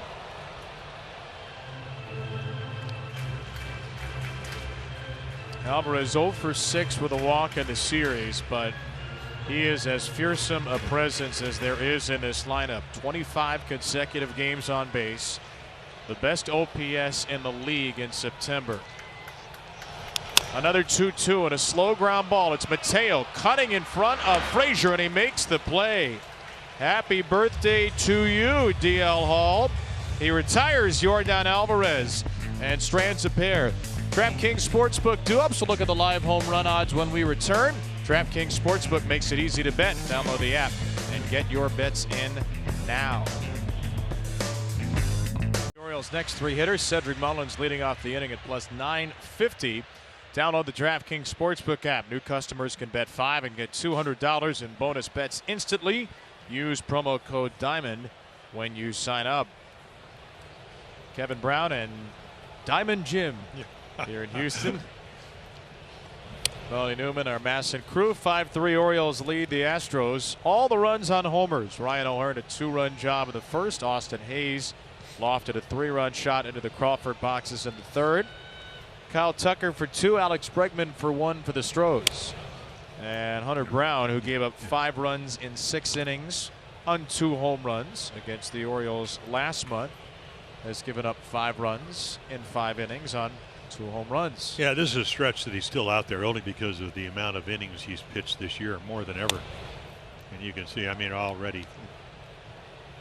So if you're Dusty Baker and they have somebody throwing in their bullpen, which makes sense. Second, but you will, you will take Mullins with his speed if you'll take the walk. And there it is, outside, off the outside corner. Not that hasn't been called a strike on occasion. Most fans vote Kyle Gibson for the 2023 Roberto Clemente Award presented by Capital One, recognizing players who best represent the game through positive contributions on and off the field. Vote today at MLBtogether.com/Clemente21. The Orioles' first walk comes to Mullins, who's already got a steal. He's going for another. He is safe at second base. Yeah, Pena kind of looked like he was safe. Diaz actually throws well, but he just got such a big jump. I mean, just going. Got to be a perfect throw. Tails a little bit up in the zone. You'll see Pena try to drop the glove. He does right on his rear end, but the left hand on the base. 2 stolen bases on the night for Cedric, 19 on the season, and a strike on Kjerstad, who swings and drills one to left center field, sending Dubon back again up near the wall, and he's got it. Heston Kjerstad has barreled up a couple of balls to left center field. He has just missed an extra base hit twice, but he does move Mullins up to third. Yeah, Dubon makes a nice play, and you're right. You know, you move up 90 feet, or actually about 88.5 feet. Maybe a little bit less than that with the new bases. He moves from second to third. I appreciate your precision. Well, it's not 90 feet to first base or between first and second. Not from the corner to the corner anymore. No, the bigger bases. Well, it never was, though. It's to the front of the base. So the infield is in. Here's Frazier. Distance, by the way, was reduced this year by 4.5 inches between second and third. So there you have it. Yeah. And Bregman playing really on the bag. Pena up the middle. I mean, huge hole. There's Phil Maton getting loose in the bullpen. They want to cut down Cedric Mullins' league. Diaz wondering where that splitter was. Well, they got a couple of low pitches, and Hayes struck out on a ball off the corner. Actually, Phil Cousy, other than that, has been pretty consistent. Cedric in his dirt-stained jersey with a small lead off third. Bregman right there. And Adam Frazier has the second walk of the inning. Yeah, and those are the first 2 walks of the game, and that's going to get Dusty Baker out of the dugout.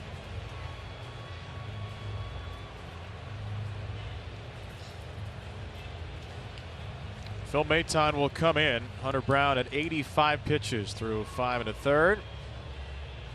And Dusty takes the ball from his young right-hander. Big chance for the O's to add when we return.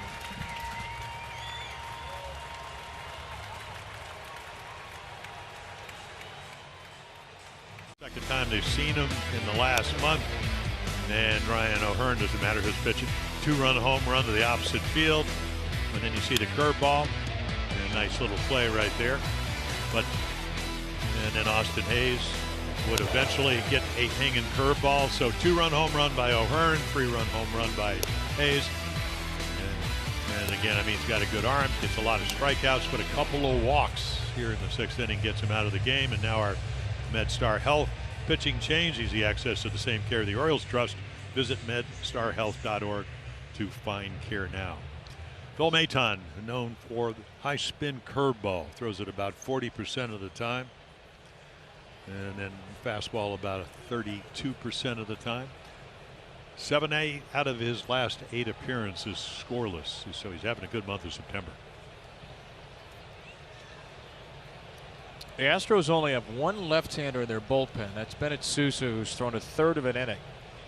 They often bring in Maton to face a left-handed pocket of hitters, but he's going to get 2 righties here.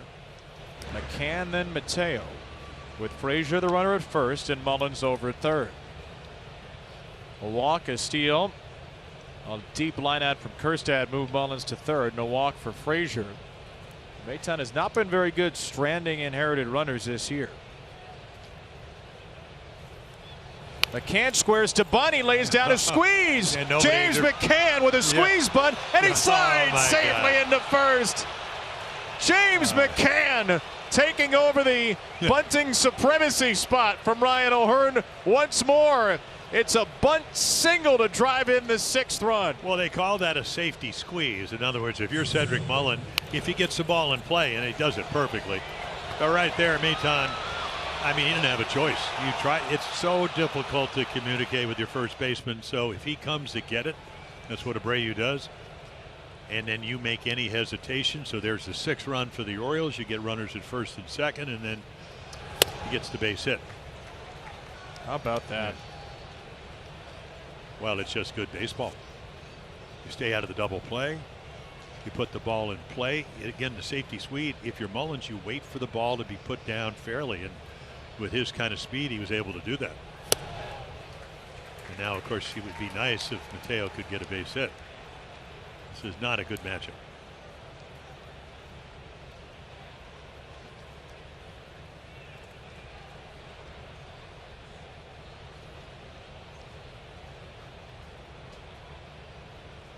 Maton Mateo way up the ladder for strike 3. And 2 down.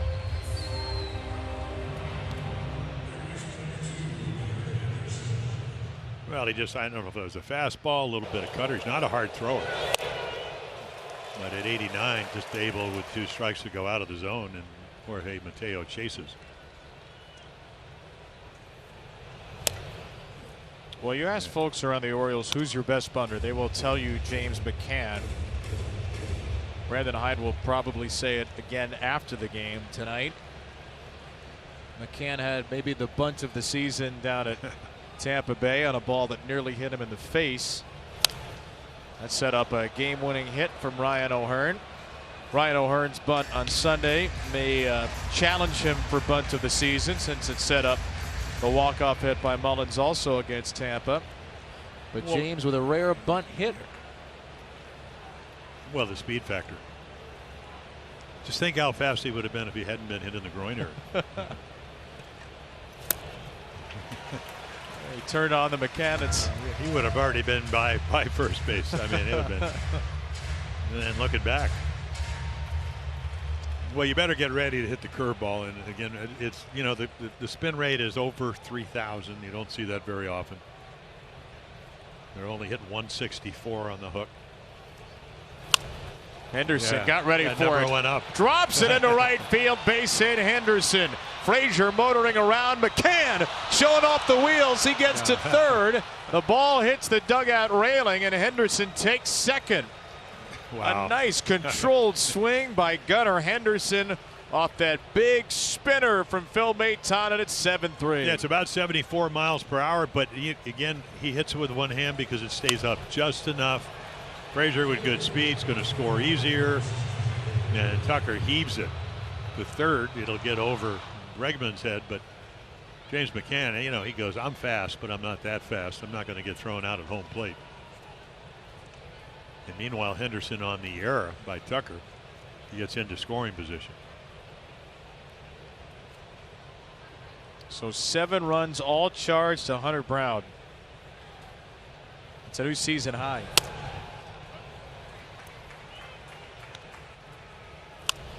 Again, just one hands it. And you're going to see the Tucker throw. I mean, it's not close to it. Well, there is no cutoff man.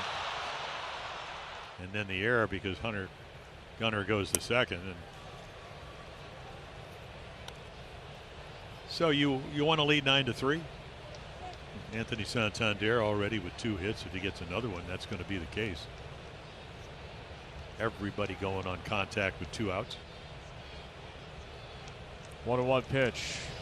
Santander. Check swing on a sweeper.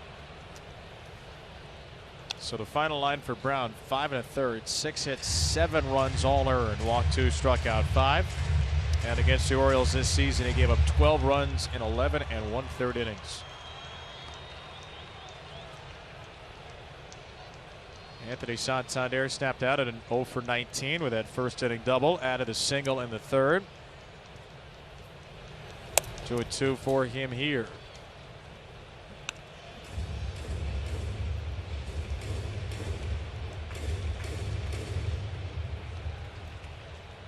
Two runs in and 2 more important ones out there on a day where the Orioles are down some big relievers. Popped him up into left. Pena wide ranging, and he'll be called off by McCormick. Not a bad little 6th inning though. A couple of hits. James McCann the big bunt. Gunnar Henderson the big single.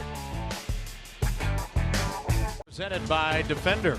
Yeah, really heads up play by Gunnar. I mean, it was 5-3 at this time, and right there, and Devon does not run the bases very well. Great tag by Frazier, and he's able to keep Altuve, who grounded out, to keep him from scoring position. You can see Kyle Gibson coming over off the mound to make sure that Altuve doesn't get an extra base. Well, DL Hall would come in after a walk and strand 2 batters. And Hall is now on with a 7-3 lead. 2 in the first, 3 in the third, 2 in the 6th for the O's.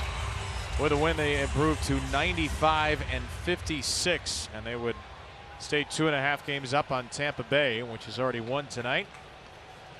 Rays beat whatever's left of the Angels 6-2. Kyle Tucker with a mighty rip. Strike 1 from Hall. Yeah, so DL 25 today. Lopez on the left. And Jack Flaherty. Again, a couple of high riders at 96.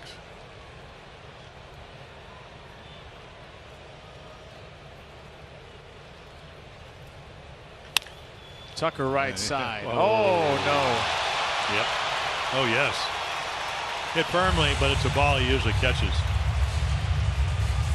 Adam Frazier's 5th error of the year. I mean, hit firmly, but again, I mean, it's right at him, but it's also right where the grass hits the dirt. So hit sharply. Hey, right there, I mean, you know, you'd like to be another step in. Look right where the ball comes. So again, who knows what it's going to do off that lip of the infield. Comes off the heel of the glove, and as you mentioned, they get a guy on, 5th error. Ball 1-2 Abreu. The Orioles commit their 2nd error in as many innings. I think he called that a strike.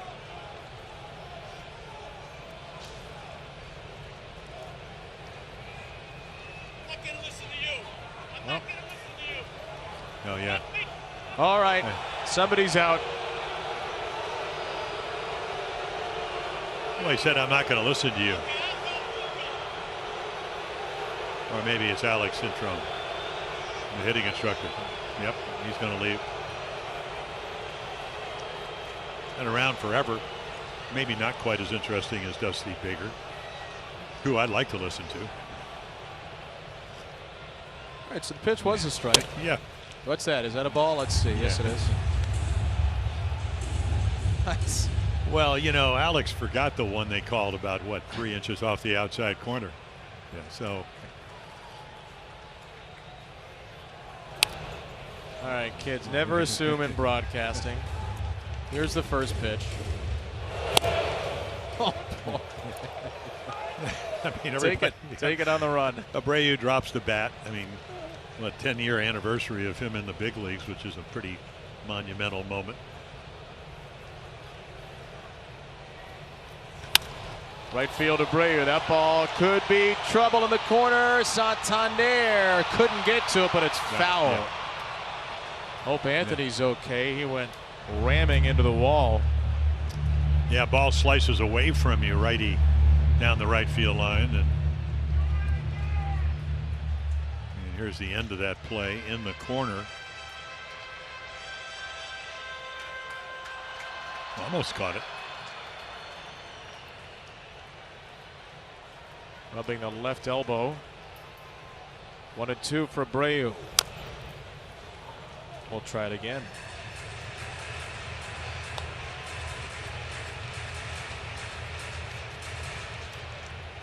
Abreu struck out swinging twice against Kyle Gibson, who went 4 2/3 and allowed 3 runs.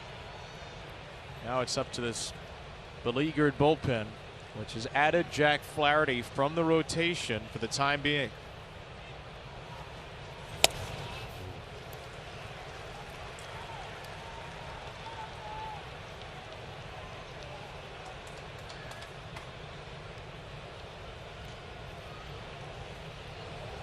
Jazz McCormick, who crushes lefties, is on deck.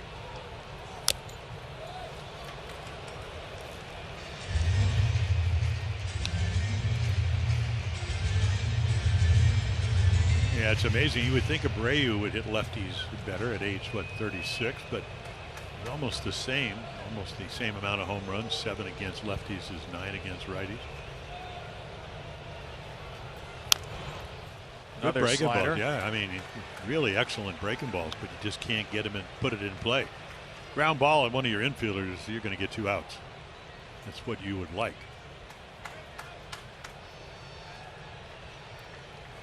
10th year big leaguer, the first below average year of his career offensively, but a big night yesterday. And Abreu strikes out swinging, and he landed the slider this time. Yeah, he threw it down and in. He fouled off 3 of those, and then I don't know if this is on purpose, but it ends up about as good as you can throw a breaking ball. You start it away, and then right to the outside third of the plate.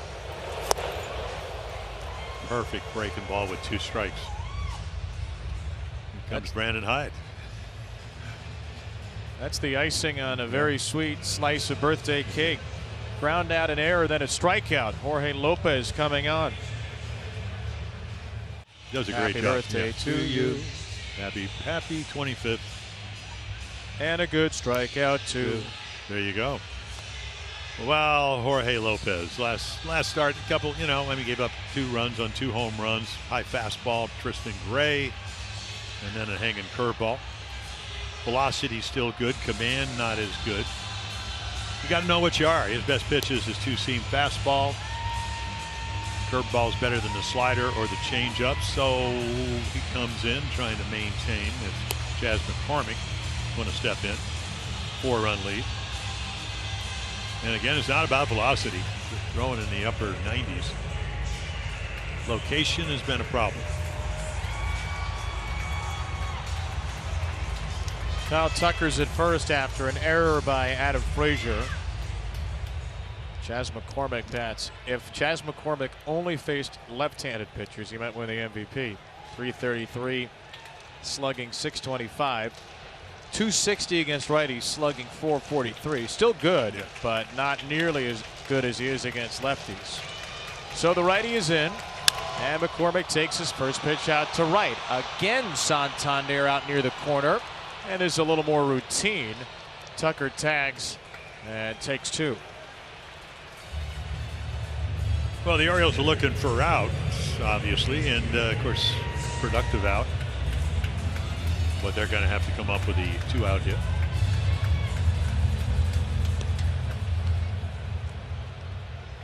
Yeah, Diaz, as good as he is, the one number, when you look at all these guys, he's got the lowest runner in scoring position number of any of the Astro hitters. But again, 22 home runs.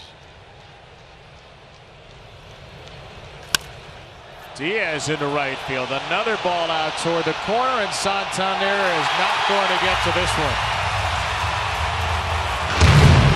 That's why they want to play him here in Houston, folks. It's 23 homers in 98 games for Yainer Diaz at 7'5". Well, you're hitting off the upper 90s, but his best pitch is not a high fastball out over the plate. Take a look. I mean, this is good hitting, but it's also a hittable pitch. Your strength's down in the zone, he gets it up, and Diaz gets it up and out of here. So all the runs on home runs for the Astros tonight. And Jorge Lopez has allowed 3 home runs in his last 2 games. Well, last 4 batters. Gave up 2 to Gray and Bethancourt Sunday. Diaz here, and a breaking ball strike to Dubon. Closed the line on Hall, 2/3 of an inning, an unearned run and a strikeout, even though no one reached base safely. Well, we saw the bullpens. They gave up 5. The Orioles gave up 6 yesterday. And both of them pretty good bullpens. Orioles were number 2, now number 3 in the American League. Dubon off the fist over to short. Astros get 2 back in the 6th. They answer the Orioles 2 with 2 of their own. It's 7-5 Birds in a wild one. To make a difference. You guys talked about this earlier. The Rays take this one from the Angels 6-2. 4 runs scored by Tampa Bay in the 8th inning after the Angels had kept that one tied up on a Zach Neto home run. Meanwhile, sticky situation for the Astros right now as it's Texas with a 4-3 lead over the Red Sox. That game in the top of the 7th. Orioles holding on to a lead here. Can they have a normal win for once? Whatever happens, we will break it all down for you afterwards on O's Extra Post Game presented by PNC. What are you, crazy? A little normal bit, win? guys. Listen, Well, maybe for DL's birthday, we'll get a normal win. Wait a minute. They're 28-14 on 1-run victories. Do we want to win by 2? Who's to say? I don't know. Hey, James McCann is his first bunt single in 2 years. I think normal has flown out the window. Maybe it'll be a quieter last 3 innings, though, Mel, and we will see you after the 9th inning. These are the standings, as Mel just showed you. Tampa Bay won today, and the Rays move back within 2 of the Orioles, who can drop the magic number for the division to 8 with a win tonight. They'll see the Astro longman Jose Urquidy. Yeah, started the year as one of their starters and then shoulder problems, so he missed 3 or 4 months. Came back, early August. Last outing, 4 innings, so he gave them some length, but against San Diego, pretty good offense, 5 runs, 4 hits. Last pitching on September the 8th, so 10 days rest for Urquidy, who's in to face O'Hearn, Hayes, and Mullins. Phil Maton, 2/3 of an inning, 2 hits and a strikeout, allowed both inherited runs to score. 2-1 for Ryan O'Hearn.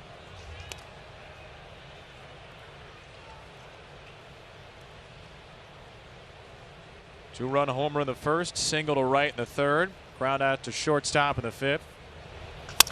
And O'Hearn hits the ball in the hop to Altuve.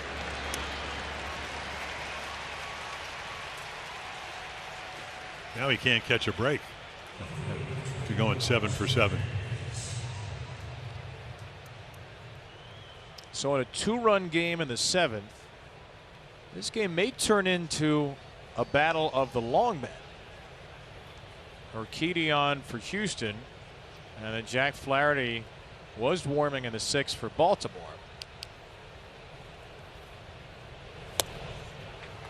Strike one to Austin Hayes. And Jack has just gotten back up. So it looks like Jack's going to have his big moment here, moving to the bullpen where he's on 3 days rest. He threw 79 pitches Friday, but the Orioles have blown through 12 relievers the last 2 nights. They've already used 2 here, and they're going to turn to Flaherty to get as many of the last 9 outs as he can.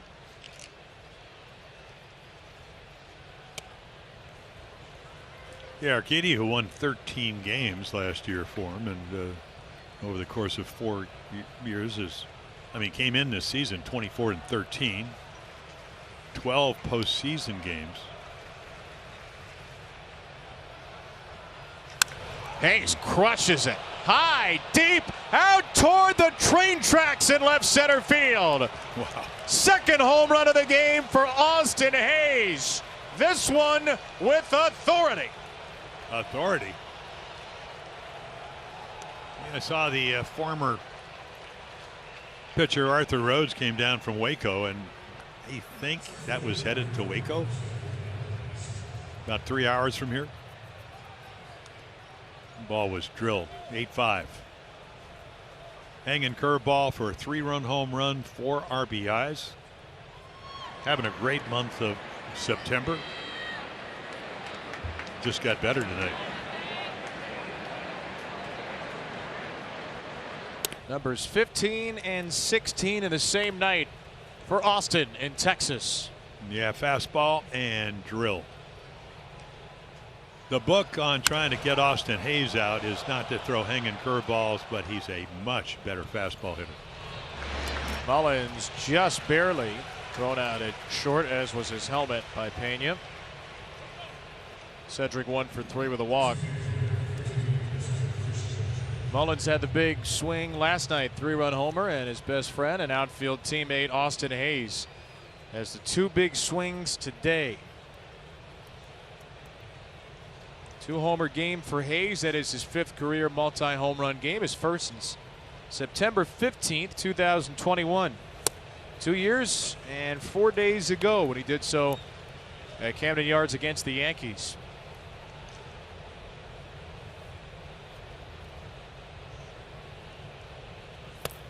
Heston Kjerstad has hit a couple of balls very hard to left center today, but has nothing to show for it.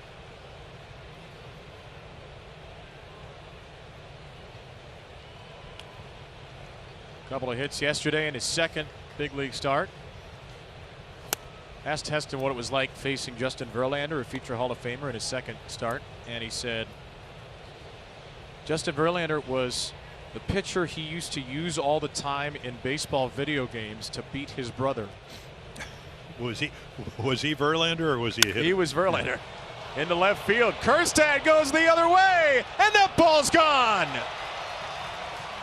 Well, maybe this kid can stick around.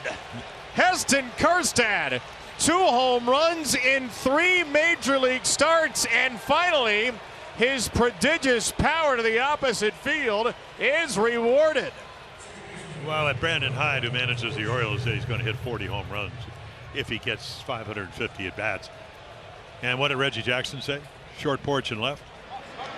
Bregman's reached it. Hayes has reached it. Kerstead has reached it. It's kind of like playing in Fenway. If you're a left-handed hitter and you can hit the ball to the opposite field like this,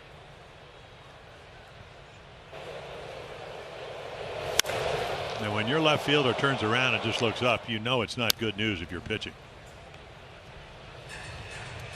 Heston Kjerstad's last at bat, he hit a ball 387 and flied out to the wall. This time he hits it 337 and it goes over the wall.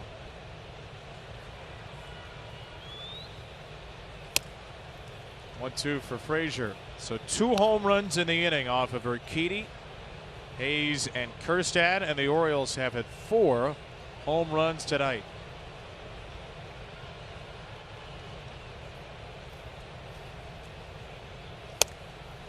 Boy, can you imagine what would have happened had they painted the batter's eye at the beginning of the season?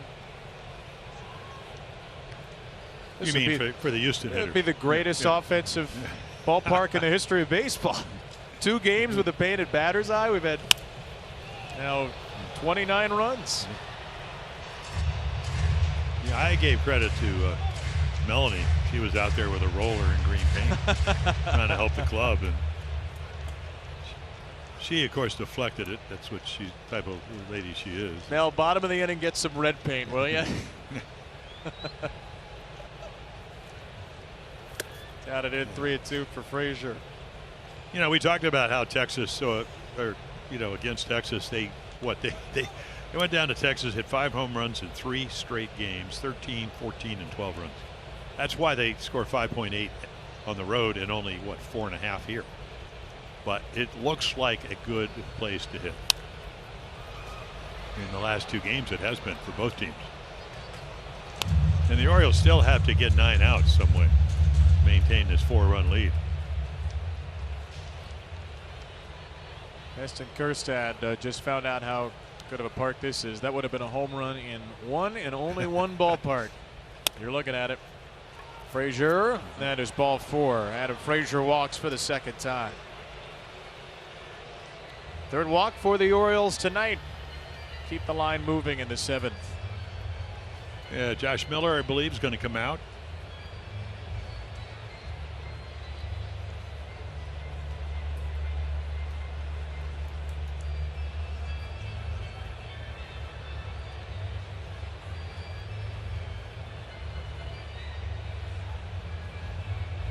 Two home runs tonight for Hayes. The last one went 422.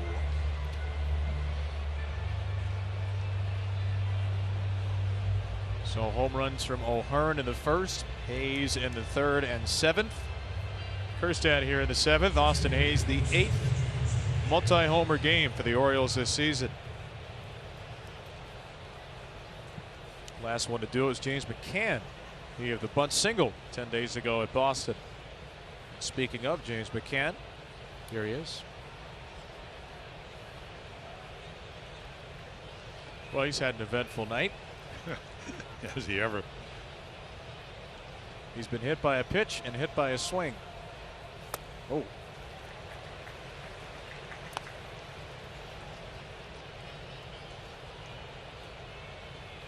Well, Urquidy's always had, kind of a deceptive fastball, because he kind of jumps at you. But you win 13 games and you don't do it pitching in the middle of the plate. And he's always had that big slider, changeup. But when you come off shoulder injury and you miss almost 3.5 months, not an easy task. Doesn't give up a ton of hits typically, not a lot of walks, but he does give up a lot of home runs. 29 of them last year, 29 games. I'm trying to think, when the Orioles came down here, what Bradish and Kramer pitched about and you talked about it last night, both also pitched. He lost on a Sunday afternoon, didn't get a lot of runs, but they beat Urquidy, and I'm not sure if it was Frazier's going, and Frazier got a massive jump. Yeah. That's the Orioles' 3rd stolen base tonight. Adam Frazier picks up his 10th. Well, he's done a lot of firsts. You know, I mean, more home runs right here. Big jump. Smart player. Easily into scoring position. He's now 1 stolen base shy of a career high. Had 11 last year. McCann goes the other way, right field. That ball is going to land foul. So Urquidy last year was the Dean Kramer game. Gave up 3 runs, 5 innings, and 2 home runs. Anthony Santander, and then the second one was Austin Hayes.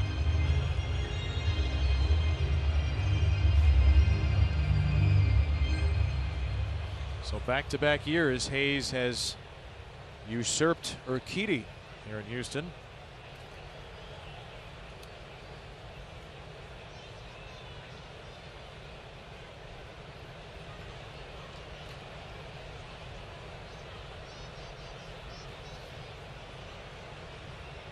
Next pitch will be the 27th of the inning. Right field from McCann, or right center field anyway. That is Dubon. This is a big inning. Oh, huge. I mean, right here. I mean, this ball is blasted. Second home run, and then Kerstad flies out to left. But in this ballpark, it's a home run. 9-5 Orioles. Looking for outs.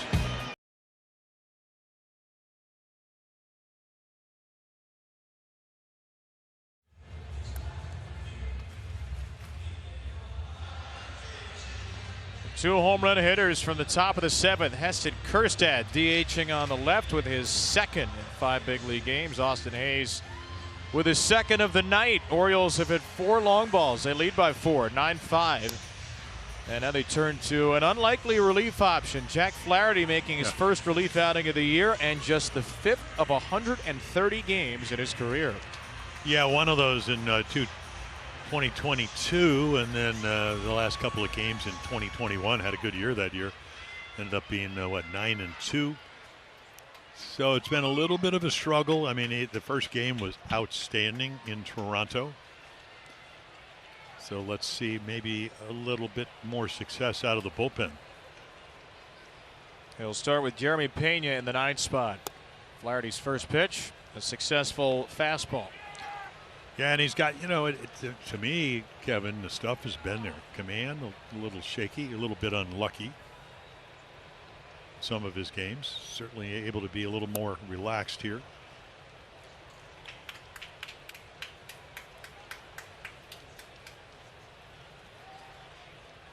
Brandon Hyde was very positive today about Jack Flaherty's professionalism moving to the bullpen. Jeremy Pena in the air to right. That's routine. And that's an out. Pena's 0 for 3. So Jack Flaherty, a month and a half ago, is traded to the Orioles to be, hopefully, a major part of the starting rotation. You mentioned the start in Toronto. Had a decent start against Houston. Really struggled from there, especially the last couple of times. 2nd time through the lineup. This is partly because of his struggles in the rotation. It's partly out of necessity because the Orioles don't have a rested bullpen tonight. And Brandon said a couple of things before the game. Number one, he said this is a temporary move. But number two, he said, I really want to see how Jack plays in the bullpen, and we don't have a lot of right-on-right options. So maybe if this is successful, it isn't temporary. 2-0 for Altuve. Well, he's got the stuff to start. He's got the stuff to pitch out of the bullpen.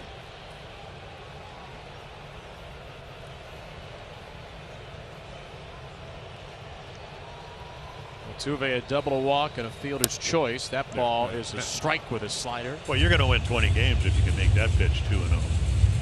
You got one of the great fastball hitters over the last 10 years in Altuve. Like we said, 3 batting titles. One of the great high fastball hitters around. And right there, he thought it might be low, but again, you're only 5'6".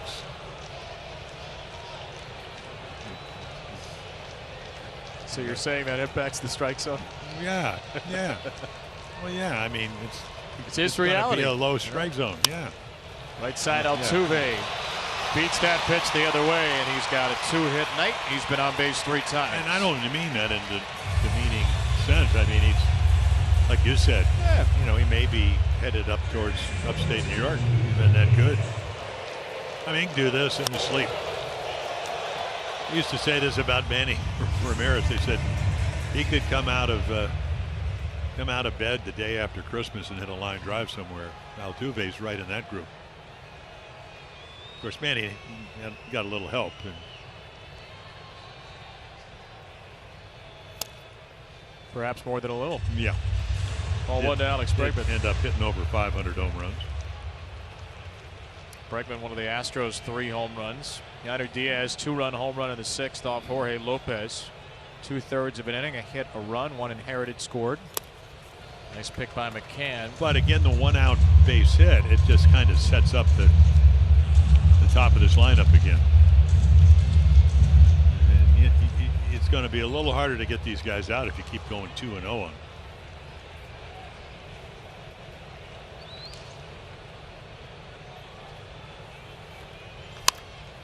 Popped up by Bregman. Long run in for Santander. Slows his pace for the 2nd out.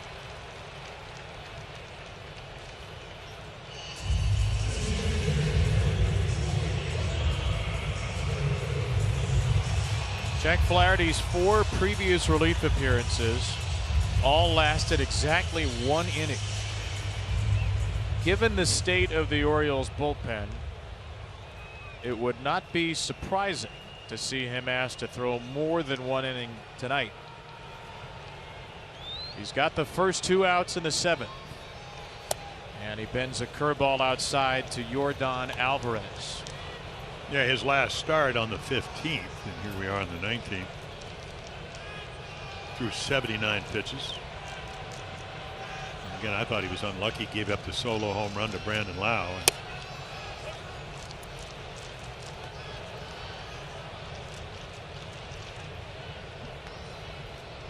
A couple of Astro arms are Kendall Graveman, and the only lefty they have, Bennett Sousa.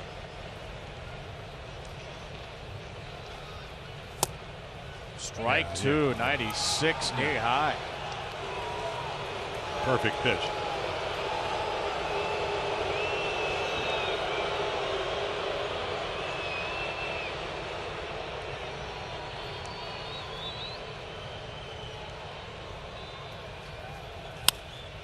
Back to the fastball, 97. Well, and that's what we saw in Toronto. You know, and there are a lot of guys that when you start and then you relieve, that the velocity can go up when you're a reliever because you know it's short term.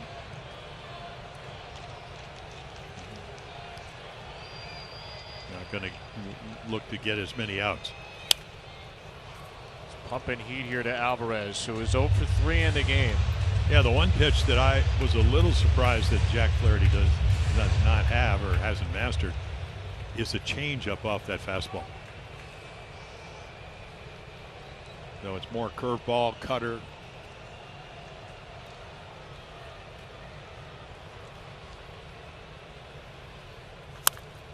Breaking ball grounded, found another curveball. Only 3% changeups for Jack Flaherty. Yeah, so really nothing going away from the lefties. Slider coming in right to left. Curveball. Gets on top of it, hopefully goes straight down. Alvarez on base 25 consecutive games. 0 for 3 tonight. Pitch. Oh, wow.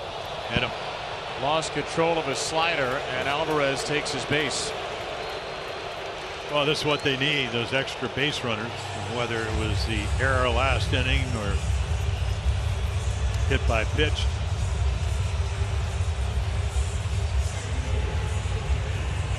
And that gets Tucker to the plate.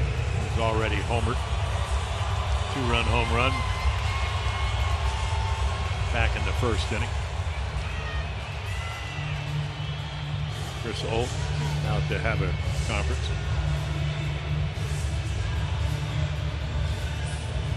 All quiet on the bullpen front for the Orioles. This is Jack Flaherty's inning.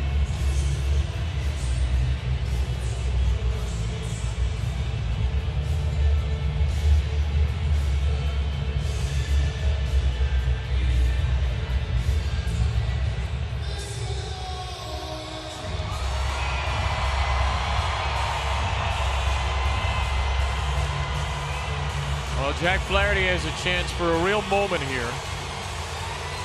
Try to save this beleaguered bullpen. Try to get through a hitter you do not want to see at the plate in a big spot. Homer to right, flied out to the warning track in left center, and then reached on a ground ball to second. That was booted by Frazier for an error. 2 on, 2 out, 9-5 O's. And Tucker knocks the first one out of play.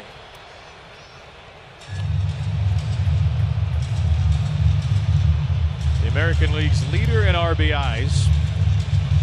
25 of those have come with 2 outs and a runner in scoring position. 25 of his 108. 0-1. Tucker swings through the curveball. Yeah, and a good one. Yeah, the one thing when you look, when he pitched for the Cardinals before he came to the Orioles, his pitch count was about 17 per inning. Add 2 to 19 per inning with his struggles. Here's number 21 in the 7th. 0-2. Overthrew that. You could see how this kind of came out of his windup. Probably because he wanted to pitch up in the zone.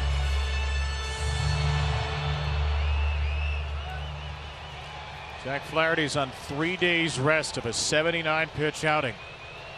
Trying to wriggle free here in the 7th. In the dirt, it shoots away off the chest protector of McCann. Altuve and Alvarez advance on the wild pitch. Well, you want to keep the curveball down, but you don't want to bounce it, which is what he does. I mean, he throws it about 58 feet. 66 feet 6 inches to the plate, and then McCann can't keep it in front of him. So now a base hit makes it 9-7.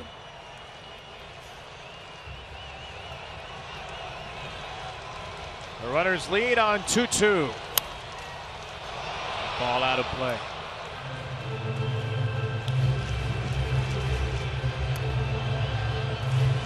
They're so good in the middle of their lineup. Altuve 318, Bregman 307, Alvarez 400, Tucker 363 with runners in scoring position. You get them on, they usually get them in. And that wild pitch gets 2 guys into scoring position. 6 pitch. He struck him out. Jumping Jack Flash hits the gas. Well, perfect. 96. Throws it not by him.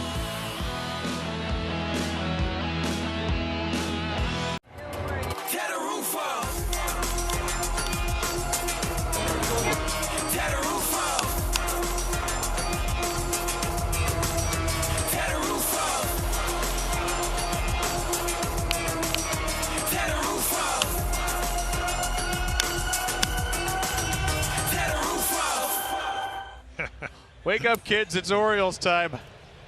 How can you sleep through this?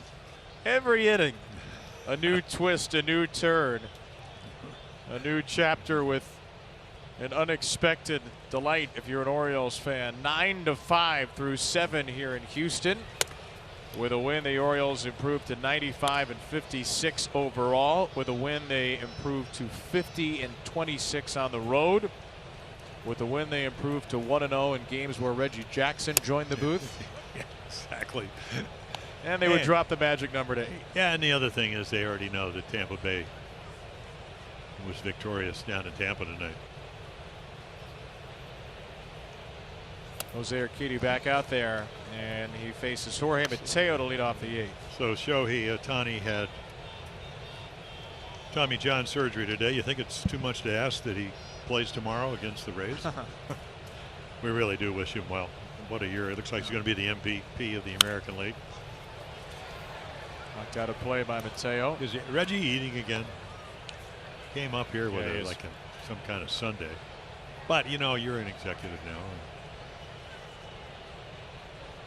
He had ice cream earlier. What do we have here? Jelly beans, maybe?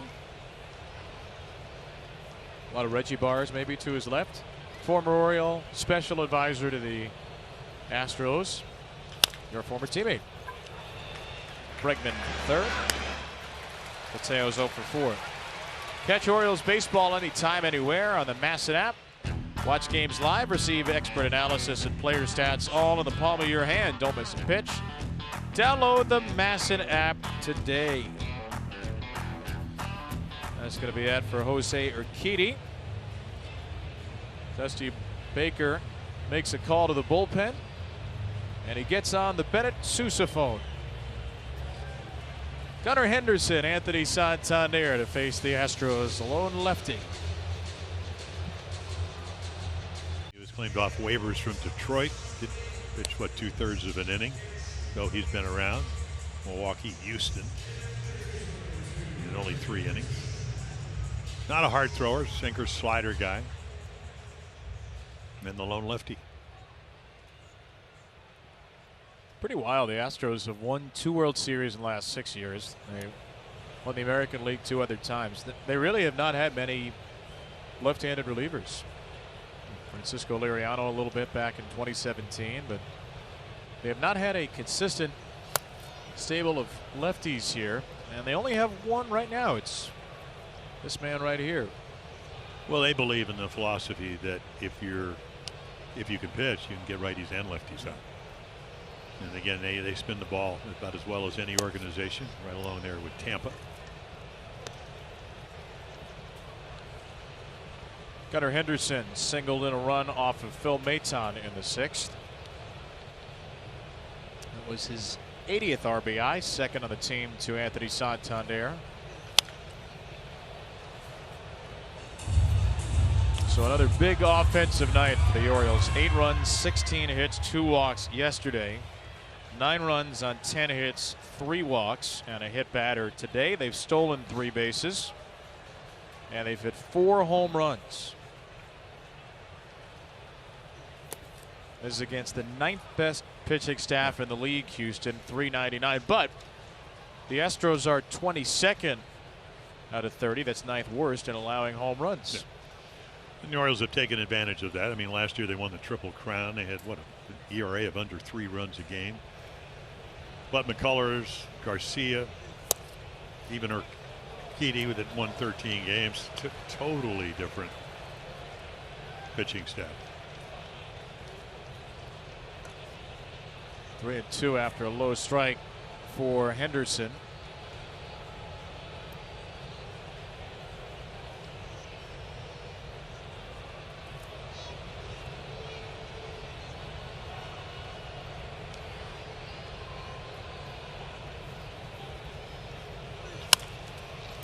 Right side of Abreu.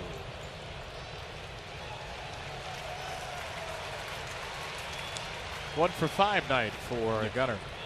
Well, if you're a left-hander and you can throw a 2-seam lefty to lefty, you're going to get a lot of guys out. Learned that from Mike Flanagan late in his career. Became a kind of a left-handed specialty. And he said all good left-handed hitters, and Gunnar's in that category, they can cover the outside corner. 2-seamer down and in. It's hard to do anything with it. And you saw it right there on that at bat. Santander powers one foul. Oh. Think he's trying to hit 30 home runs on one swing. No, but I think that's been his approach. You know, he wants close, not that close. The only way you're going to get to 30, you got to hit number 28 first. Oh boy. Phil. Yeah. Now the other dugout's giving it to Phil Cuzzy. You think knows he has maybe a little bit of a shaky night? And it's not that they're horrendous pitches, but and that one's right down the middle. So 1-2-3 8th inning. Jack Flaherty will come out for the bottom of the 8th with a 4-run lead.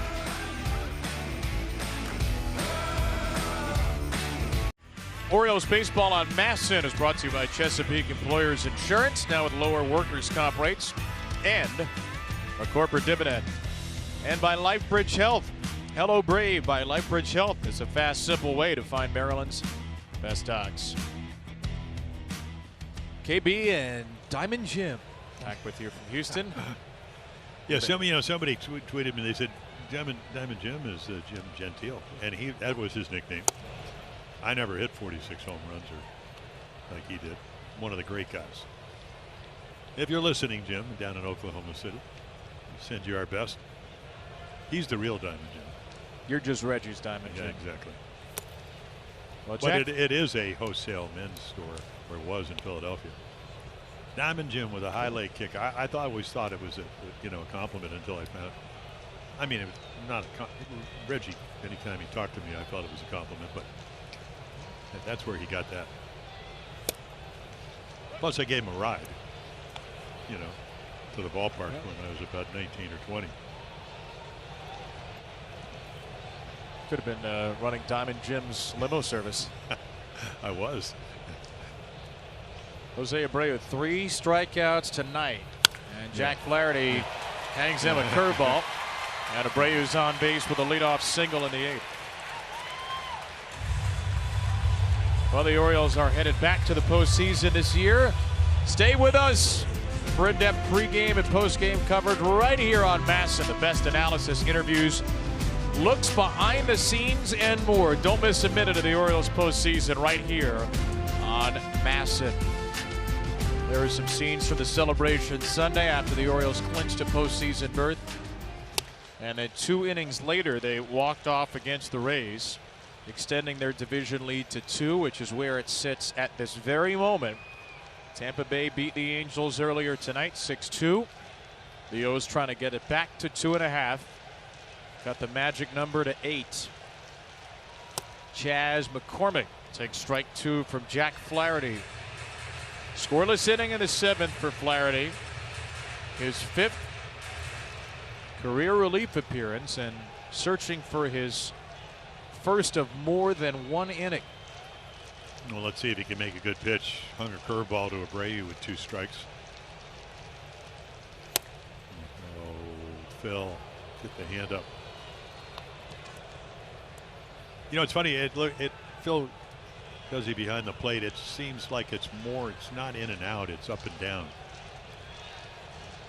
Calling the low pitch inconsistently, and both teams don't like it.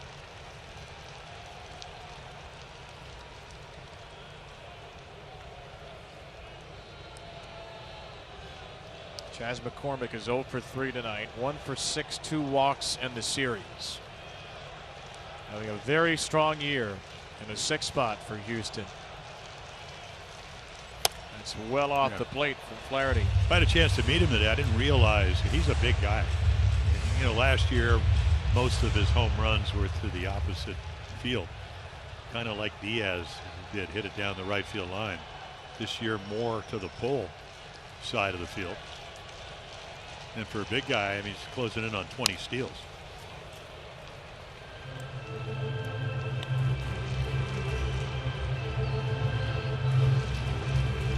There is Diaz.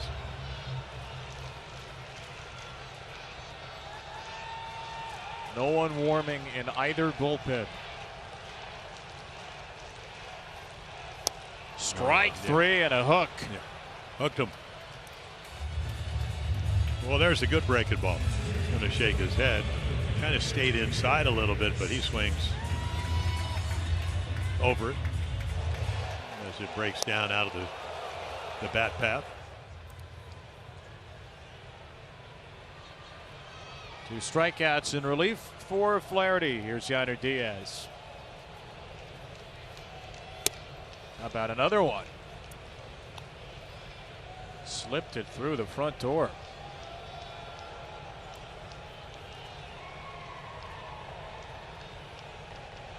Yainer Diaz, a 2-run home run to the opposite field in the 6th. Came off Jorge Lopez.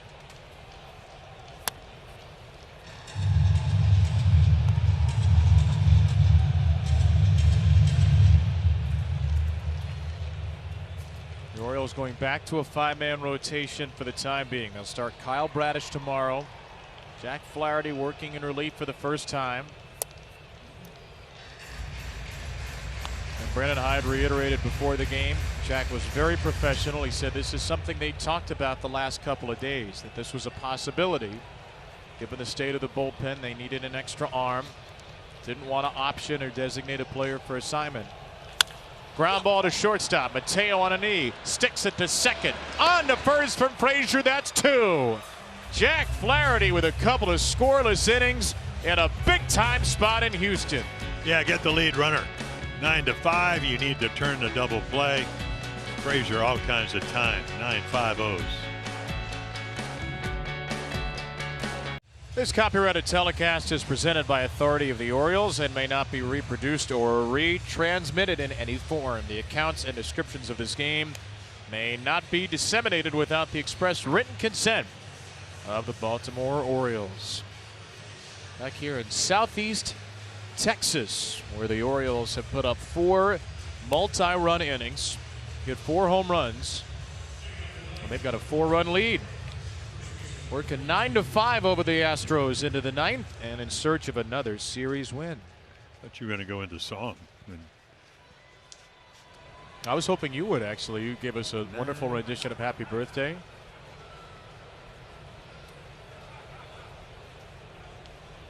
Is that Bette Midler, 9-5? It's Dolly Parton.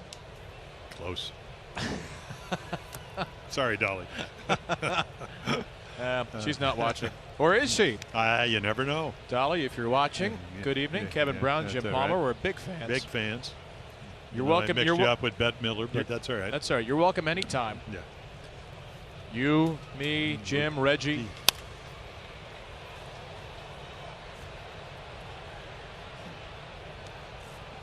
I don't believe Bette Midler was in that movie. It was Jane Fonda and Lily Tomlin and Dolly Parton, I think. Pretty good cast. Pretty good. Pretty good.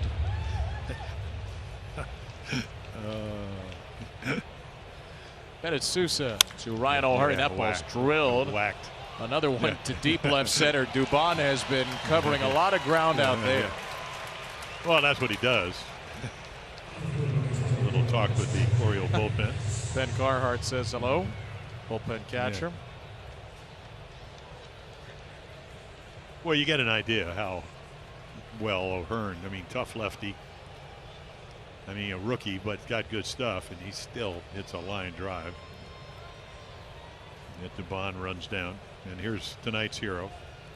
4 RBIs, 3-run home run solo shot.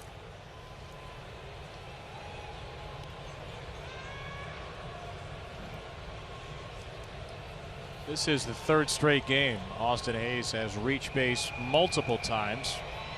A lot of big hits in that span. 9th inning single on Sunday set up Frazier's tying double with 2 outs. 9th inning single yesterday set up Mullins' game-winning 3-run homer with 1 out. And today he hasn't set up anybody. He's just driven them in. Yeah, I mean, not a one struggle month, which was July. Made the All-Star team for the first time. But when you play on a team that's winning and you can have maybe your best month in the down the stretch, you got to be pretty pleased. It's a pretty good slider. How did this guy ever get through waivers? Or maybe he just came over the Astros and, like a lot of relievers, they made him better. That slider goes straight down. I mean, the good slider looks like a fastball until it dives out of the zone. 4 in a row retired by Sousa. There's our busy line score.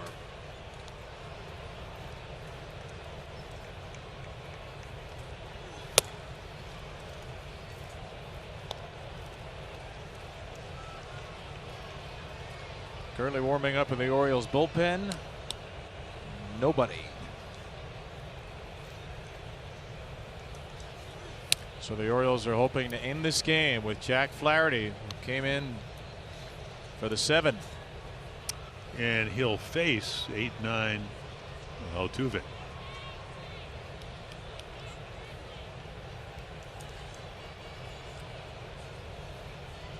You know Jose Altuve is good because he gets his own lineup spot. 8-9 and then it's Altuve. That's been the leadoff spot around here for a while now, the Altuve. He's nervous. He only has double and a single and walk. Tough night for him. Cedric has singled, walked, stolen 2 bases. First time he's stolen 2 bases since opening day at Boston. Well, he's healthy. Brandon Hyde felt like the bunt yesterday was a telling play. He didn't end up reaching. He bunted. It was ruled a single. It was overturned. But he felt like that was the kind of play that told him Cedric Mullins feels comfortable running that hard again and getting that speed back. Well, I think he hurt it against Cleveland, re-injured it, missed almost the first time a month. But he can do so many things, both defensively and offensively, to beat you if you're the opposition. Wow, Bennett Sousa. How about that inning? Well, how about that breaking ball? Out of nowhere. The band leader.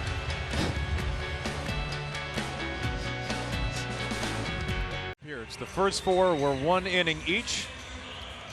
This time he's thrown 2 scoreless, and he's 3 outs away from his first major league save, which he would get by completing the final 3 innings.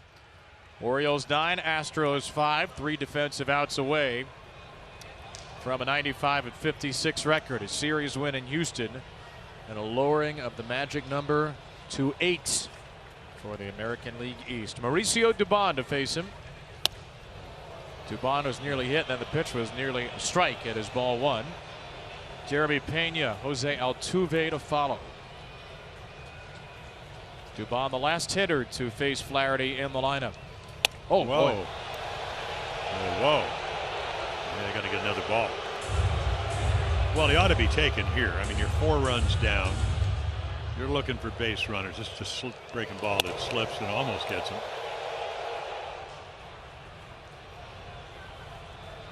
Couple of knuckle curves were a little knuckly.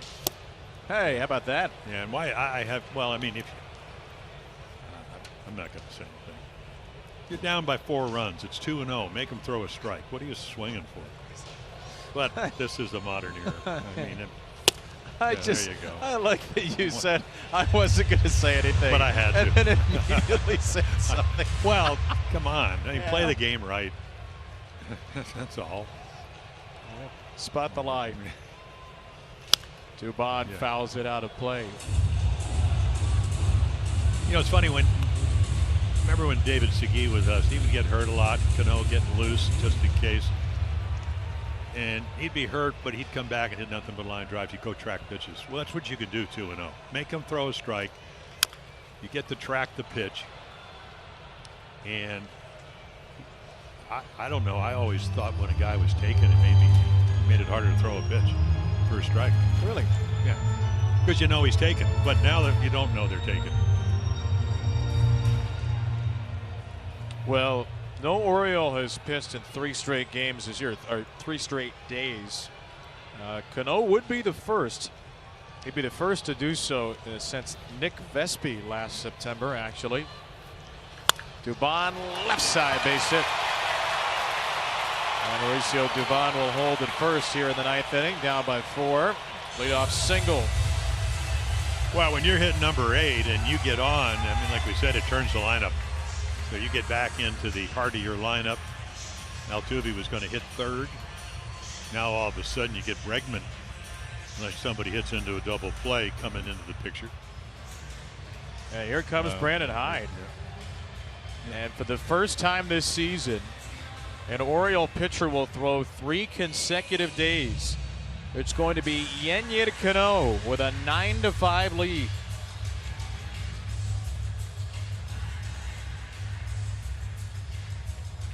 Report on Yennier Cano. Jose Altuve is as well. Jack Flaherty 2+ innings in his 5th relief appearance, and on 3 days rest too. Got the Orioles into the 9th. 3 hits, struck out 2.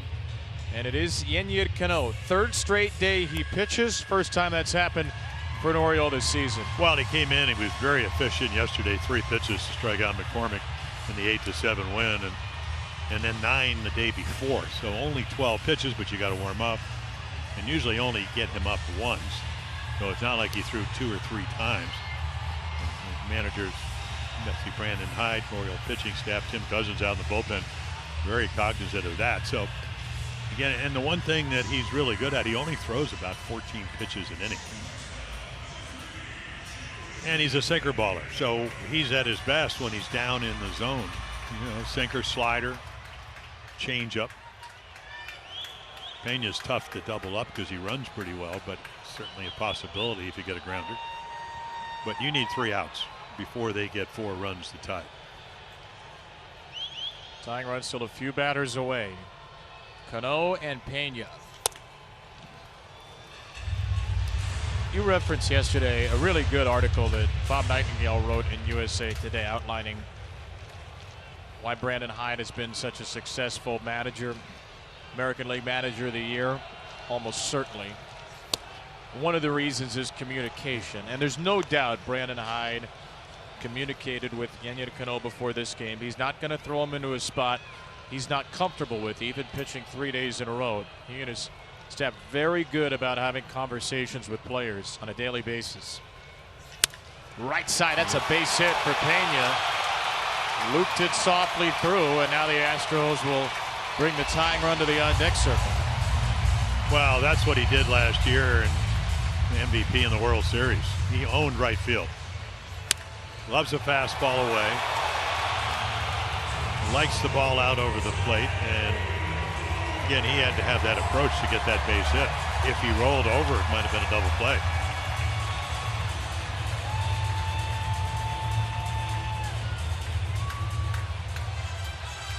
Well, another roller coaster ride. Would you expect anything else? No. Well, these are the defending world champs, and it's not like they can't hit. These are two teams that don't often hear the bell. Altuve with a chopper. Henderson, tag one, second two. Oh. Yes, indeed. Gunnar Henderson with a double play. Well, you know, the amazing thing is Dubon, 2 times today, he makes a bad base running play. And 2 times Henderson is smarter than he is. Watch this. Tag him. If he stops, you don't get a double play, because you're probably only to get the 1 out. Now, maybe you get him in a rundown, but this is why Gunnar Henderson is the best. He's the best rookie in baseball. First of all, you get Altuve out. You throw him a sinker, you get a ground ball, and then your defense, which is what the Orioles are about. Only one team in baseball with a better defense, and that's the Rangers. Or at least less errors. Now the tying run's pushed back into the dugout. It's Alex Bregman. Bregman takes one in the dirt, and Altuve will move to second.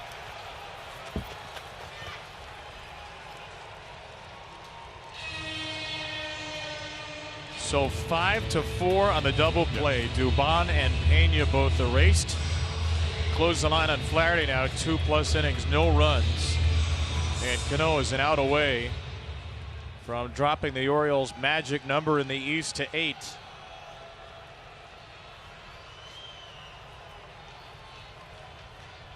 One ball, 1 strike for Bregman, who's homered and walked. And the pitch is inside. Yeah, I think the Orioles, it was funny, the mutual respect that both the Rays and the Orioles have for each other, because they play in the same division. It used to be 19 times, now it's 13. But the Orioles don't expect the Rays to lose. They know they got to win games. You know, this is a team that started out 13-0, won 20 out of their first 23. Talking about the Rays. So I think the Orioles feel comfortable that if they play to their capabilities, they can clinch it without expecting a lot of losses and help from the Rays. 3-1 coming. Bregman takes strike 2, and the Orioles are a strike away from the win. Bregman trying to hand off the baton to Alvarez and then Tucker. Well, did you notice how he took a pitch? Making him throw a strike. 3-2. He did not go. Jeremy Rehak says no swing. Game stays alive. Well, great take. Did he go? Yes, he did. Oh, boy. Oh, come on. And one of those games the Astros get a break. Well, Cianel Perez is up. Is Brandon Hyde going to do this again? Yes, Yeah, he he is. 150 games without using a pitcher 3 games in a row, 3 days in a row. And he'll do it twice in the same inning. Welcome to Orioles baseball.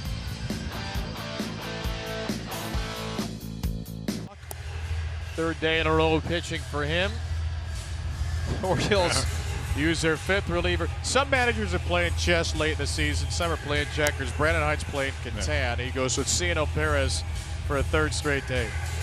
Yeah, against Tampa Bay, a 1/3 of an inning, 5 pitches, and then yesterday against the Astros in the 8-7 win, 8 pitches, gets 2 outs.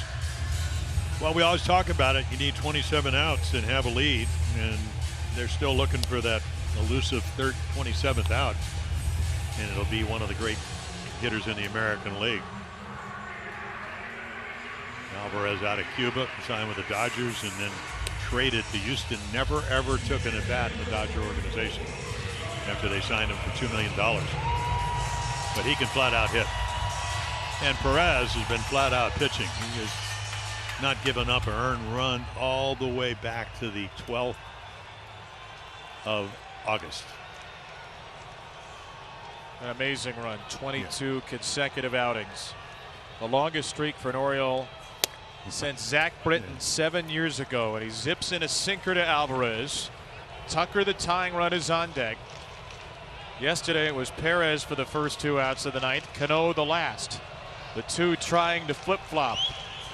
That is right in there, 99. Yeah. Well, let's see now. Old school baseball says, you know, you took 2 fastballs. Let's see if you can hit number 3.